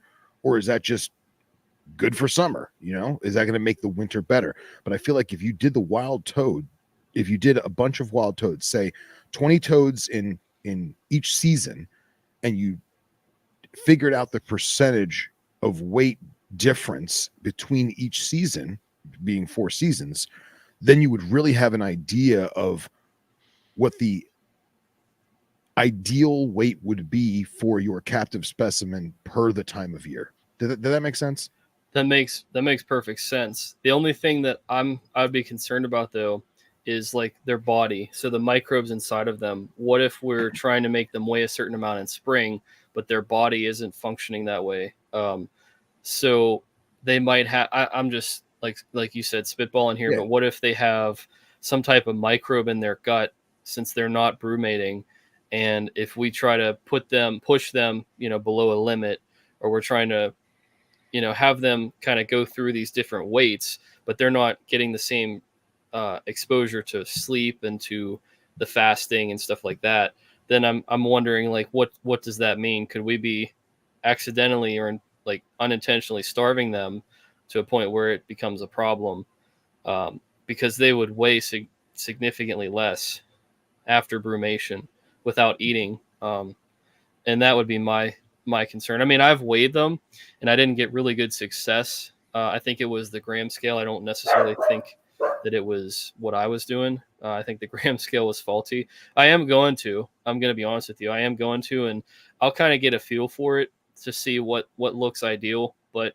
I just thought, talking with her, what's the most artificial or like closest thing whenever they're stimulated to the peak, because that's what they are in captivity as well. Well, That's why I thought of and that. it's difficult to compare them to something like a lizard or a snake that we also keep, because obviously their bodies are very, very different. Their ecology and their gut flora and all that's different. But you see so many squamates, for lack of a better word, that the keepers keep them on a regulated diet so that they don't become obese. Yep. But they live their life perfectly fine. And I'm sure there's a lot of amphibian keepers that are unknowingly doing the same thing. So does the toad necessarily need those shifts in weight and gut flora and stuff to function their yearly cycle appropriately? Or is that just what's happening in the wild because that's all they got? I just feel like Ace is a perfect example of an age-old question that I had asked growing into this field, was like, do they need to brumate for anything to happen significant? And it's like, well, there's possibilities that it helps them like live longer. Possibly. It doesn't guarantee it. It's also a 50-50 risk that they don't wake up, because toads are very prone to dying from bacterial infections and brumation. We've seen that in the Wyoming toad. But I don't think that they need it. I mean, how did Ace get stimulated? How did my toad Navi, who didn't even have water really, like, get stimulated? If the conditions are right, I think that bufonids are just very incredible animals that seem like they're able to thrive no matter what. Yeah. I mean, I also think that, just to coincide with what you just said, your other toad that you jokingly said didn't even have water, like, they also know what's going on outside, whether we want to admit to it or not. And Yeah. even animals that are from a different hemisphere where everything's reversed, right? I get a brand new lizard that was fresh caught out of the wild in southern Africa, and now I have it in the northern hemisphere, and its seasons are flip-flopped. It got a double summer this year, let's just say. It may take it a year or two to adjust, but they know what's going on. And it almost goes back to that whole chameleons breathing in water vapor for moisture thing of, like, she may have felt the season change in the air that you and I can't fathom. Yeah. Even though you have air conditioning, you have a heater in your house, you know what I mean? Like, you're keeping it optimal. You add humidity, you subtract humidity, you have your rain system, your lightning and thunderstorm system, whatever it may be. They still know what's really going on outside. Yeah. And my good friend Henry, we always talked about how to make a portable low pressure system to instigate a breeding cycle. Could you do it feasibly? Could you feasibly and economically do it, right? How do you make low pressure systems? And we realized that, yes, you could do it, but it's a huge pain in the ass, and it would cost an arm and a leg. And as much as you would do your damnedest to make the pressure change, they're still going to know what's going on out the window. Yeah. Whether they can see out the window or not, they're still going to know it. They're still going to feel it. You know what I mean? I've watched snakes give a shiver, not because they were cold, but because they felt the pressure in the room change when my AC turned on. Wow. And like, I didn't know it turned on, but I watched them do it. And I was like, that's really weird. And I wound up going in the hallway, turning the thermostat off, left it for a little while, came back, turned it on, ran in the room real quick, and you hear the air conditioner go, "Chuk-kum." You know, it makes that sound when it turns on, and, Yeah. and you watch the snake do it again. And it's like, they know what's going on. So I feel like you doing everything you're doing is fantastic, and you getting the weights is awesome, and checking the probiotics and the food intake and caloric intake and minerals and the hardness of the water and everything is fan freaking tastic. But at the end of the day, you still have a specimen that is still living in its native Yeah. place on the planet and knows when it's really cold outside, even if it's not cold inside. So I feel like you doing everything you're doing and then letting nature do its thing to a certain extent is only going to be beneficial. I completely agree. And to not, like, I don't want to say not overthink it, but you know what I'm driving at. Yeah. No, I completely agree. I think it was fascinating though that I was able to get Wellsboro to call in November whenever it was cold out. That was the only thing that I was shocked about. That video of the thunderstorm, and that of itself I think is pretty neat. And I still have the mushrooms in there. I'm waiting for them to come back up for the third round. Nice. But for those people that don't know, I have a large tank that I've been recreating the best I can weather conditions in Western Pennsylvania for a literal woodland of American toads, wood frogs, and native plants, only native plants. And I have purchased a weather station so that way I can get the conditions that are going on literally outside, and then I can try to recreate that in the tank with, as Phil had said, like an air conditioner, and I have air purifiers and stuff like that, to humidifier stuff to really treat the room itself, not just the tank. And I also invested in some lights that are LED. I have a UVB light over top one part of the tank, and I have a misting system. I have a canister filter, all kinds of bells and whistles on this thing. And the idea is to showcase what is going on throughout the seasons that these animals are enduring, like the seasonal change, the plants, the animals, and everything inside are going to, I guess, handle, how are they going to adapt? So I created a small, like, right now it's a series, and at some point for our conservation project, there will be a documentary episode that's going to talk about how the wild animals and the animals in this tank compare. And we're going to try to use these animals in the tank as a face for conservation. So there's some joint collaboration between the nonprofit and the media brand to try to really drive the point home. It's excellent. I'm waiting for you to have the colander full of snow and just making it snow in the tank. Actually, you know what I thought about? How do you get snow? That's a good question. Yeah. So I thought about this. Yeah, that you can do the snow cone maker route.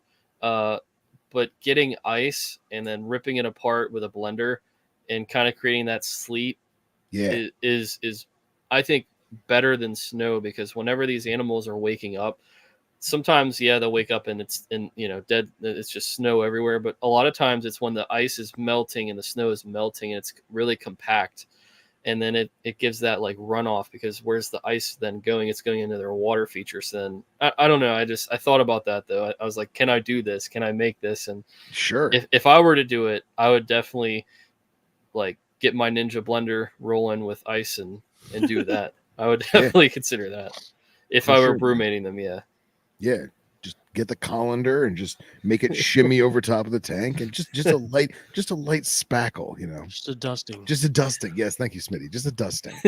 What's wild is these plants all have to go dormant too, so it would literally look like it was wintertime if I did just a dusting. It would be nuts. That'd be awesome.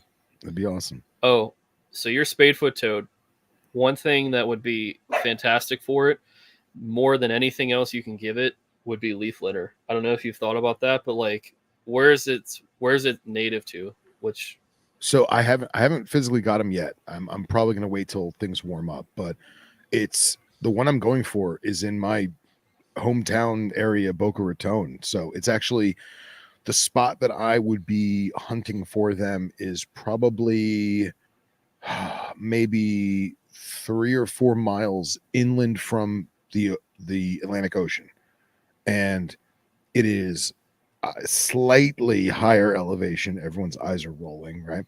Slightly higher elevation, going from say uh 28 feet above sea level to like 30 feet above sea level. And it's all sandy soil, palmetto scrub, some oak, and yeah, so they're hunkering down in the base of palmetto frond, palmetto heads. They're hiding in oak leaf litter yep. and Australian pine needle leaf litter. They're hiding in that. But it's never going to have frost or anything like that.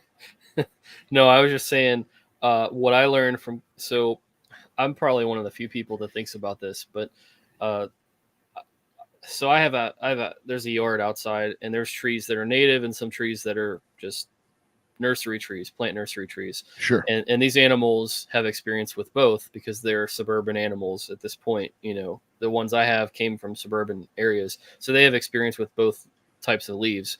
So what I do in the fall is I pick the leaves off of the trees because I know they didn't hit the ground and there's no contaminants. And It's true. at this point, I think they're safe. So what I did was I made my own like leaf mix and I put that in the tanks, and I saw all of the toads and the wood frogs go nuts. Like they look like wild animals in there because they hide and they hunt in it, and it's just incredible to see. Like anybody that says like moss is the way, like leaf litter, it at least for these animals is so much better, and it's safer too. Yeah, especially depending on the species you're keeping. I mean, I've even seen there's the how do I phrase this? There is a up and coming style of fish keeping that is solely for blackwater fish. You know, higher level or higher levels of acidic water, lots of tannins in the water. There, I think is it Marineland that makes the actual tannins in a jar that you can add to your tank? Yeah. So Yeah. a lot of people are looking into that, and I'm almost positive that if you have something like eastern spadefoots that are living in a sandy soil that has a dampness to it, it's getting dew every night, every morning. The dew point is of an appropriate grade, regardless of the time of year, even in the heat of summer. And you have these decaying oak leaves that are going to have vernal pools. It's going to raise the acidity. It's going to raise the tannins. Like, I want that in my enclosure. Yeah. That's awesome, you know? So my goal is that when I do find where they are, I'm probably not just going to take the first couple ones I find. I'm probably going to like survey the area, take some photos, but I want to set the tank up with their stuff. So if I find spadefoots in this bush per se, I'm bringing a trawl and a garbage bag, and I'm going to steal some sand. I'm going to steal some leaf litter, you know, from where they're at, so I can recreate that best I can in my room. I just thought it was funny because you're using Fiji water for other toads, and you're gonna go over here and do the poor man's version for these ones. Oh well, no, the spadefoots are going to get Fiji too, but like the leaf litter and crap. Oh no, I'm stealing that from the environment. Yeah. Yeah. Do you have a place where you could get it from off of the trees, or I is mean, that yeah, inaccessible for you? Yeah, I could. It's just a pain in the ass. I'm It lazy. is. I'm It lazy. is a pain in the ass, but know? it feels so much better. Like, I don't know if you ever need to calm yourself. Like, I know you probably have so many things you could do, but if you need to relax, it's a productive thing. Just go out with I don't know, a gallon or, like those Ziploc bags, and just, just stash them in there. Yeah. It's peaceful. No, I'm sure. So. That's really interesting though. What you're talking about with the spadefoots. Yeah, I hope that goes well for you. Yeah, man. Another thing just to consider, you don't have to do this, but if you found any with a limb that's missing or an eye that's missing, that'd be an ideal candidate to take in too, because you're probably helping it from getting eaten or a brutal Sure. death or something like that. If it's missing its back leg, like a piece of it, it's going to be so hard for that animal to dig. Yeah. So that's what it's all about. But I mean, don't be deterred from getting a healthy one either. Oh, I'm sure. just saying, if the opportunity is there and you feel like, oh, look at this guy, he's got an arm missing or something. Yeah, absolutely. Give him a better life than he's trying to eke his way through at that point. Yeah. The group chat is just going bananas on me tonight. Jesus. I haven't said anything, but I've been reading. Yeah. Oh God. Well, on that note, we're at the 2-hour mark, gentlemen. Is there anything else we want to touch base on before we wrap this up? No. All right. Good stuff. Well, Aaron, you want to give us a rundown of where people can find you once more? Yeah. Please check out pawoodsandforests.com. We've also got the Facebook page as well. For the Woods and Forests media brand, my stuff, the Big Tank, Ace, and a lot of the captive things. You can check out the Woods and Forests media YouTube channel and the Instagram as well. We also have a website. A lot of cool stuff that we're doing. Would love to connect with you guys. I love connecting with these guys from the herpetoculture, and I've seen some of you guys pop up in my comments and different things like that. So I would love to, continue to catch up with you guys. But thanks again, Phil and Smitty, for having me on. I'm looking forward to coming back in 6 months with some really awesome content to share with you. Yeah, man. Yeah. Absolutely. It's going to be awesome. Cool. This episode was brought to you by BlackBoxCages.com. Use the code THN at checkout. Get 10% off your order. Get yourself a rack. Get yourself a cage. Get both. And then hop on over to FullFaceApparel.com. Also use the code THN at checkout. Get 15% off your order. That is just for THN viewers and listeners and supporters like you. I talked to Wayne today. Yes. About a table at the Yes. We're getting there. Excellent. Yes, excellent. Good. Still don't know if it's going to happen for sure yet or not, but the things are in motion. So our hemipenes are crossed. That's right. So be on the lookout for that. Follow it on Facebook and Instagram as well. Full Face Apparel. Might run a sale, like a spring sale soon or something. Sweet. I don't know yet.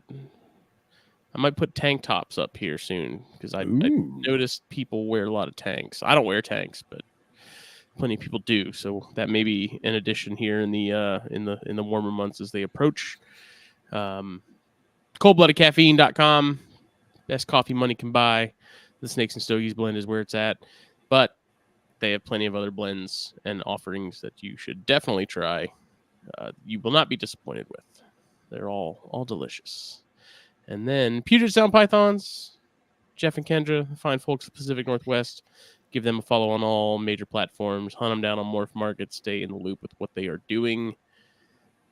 We'll be back Thursday. So we didn't record last week because I was sick. And so I fully plan on us being back this week. So awesome. It's one of those things. I called out of work for the first time in like 5 years. Wow. Like I don't call out. Yeah. Like, it was rough. So I'm glad you're getting over it. Slowly getting there. But don't sell any to Keller, please. What? Sell what? I guess shirts. I don't know. I don't know. That I would be losing stock if I sold to Keller. Oh, jeez. We love you, Keller. Thank you all. We'll see you later. Bye.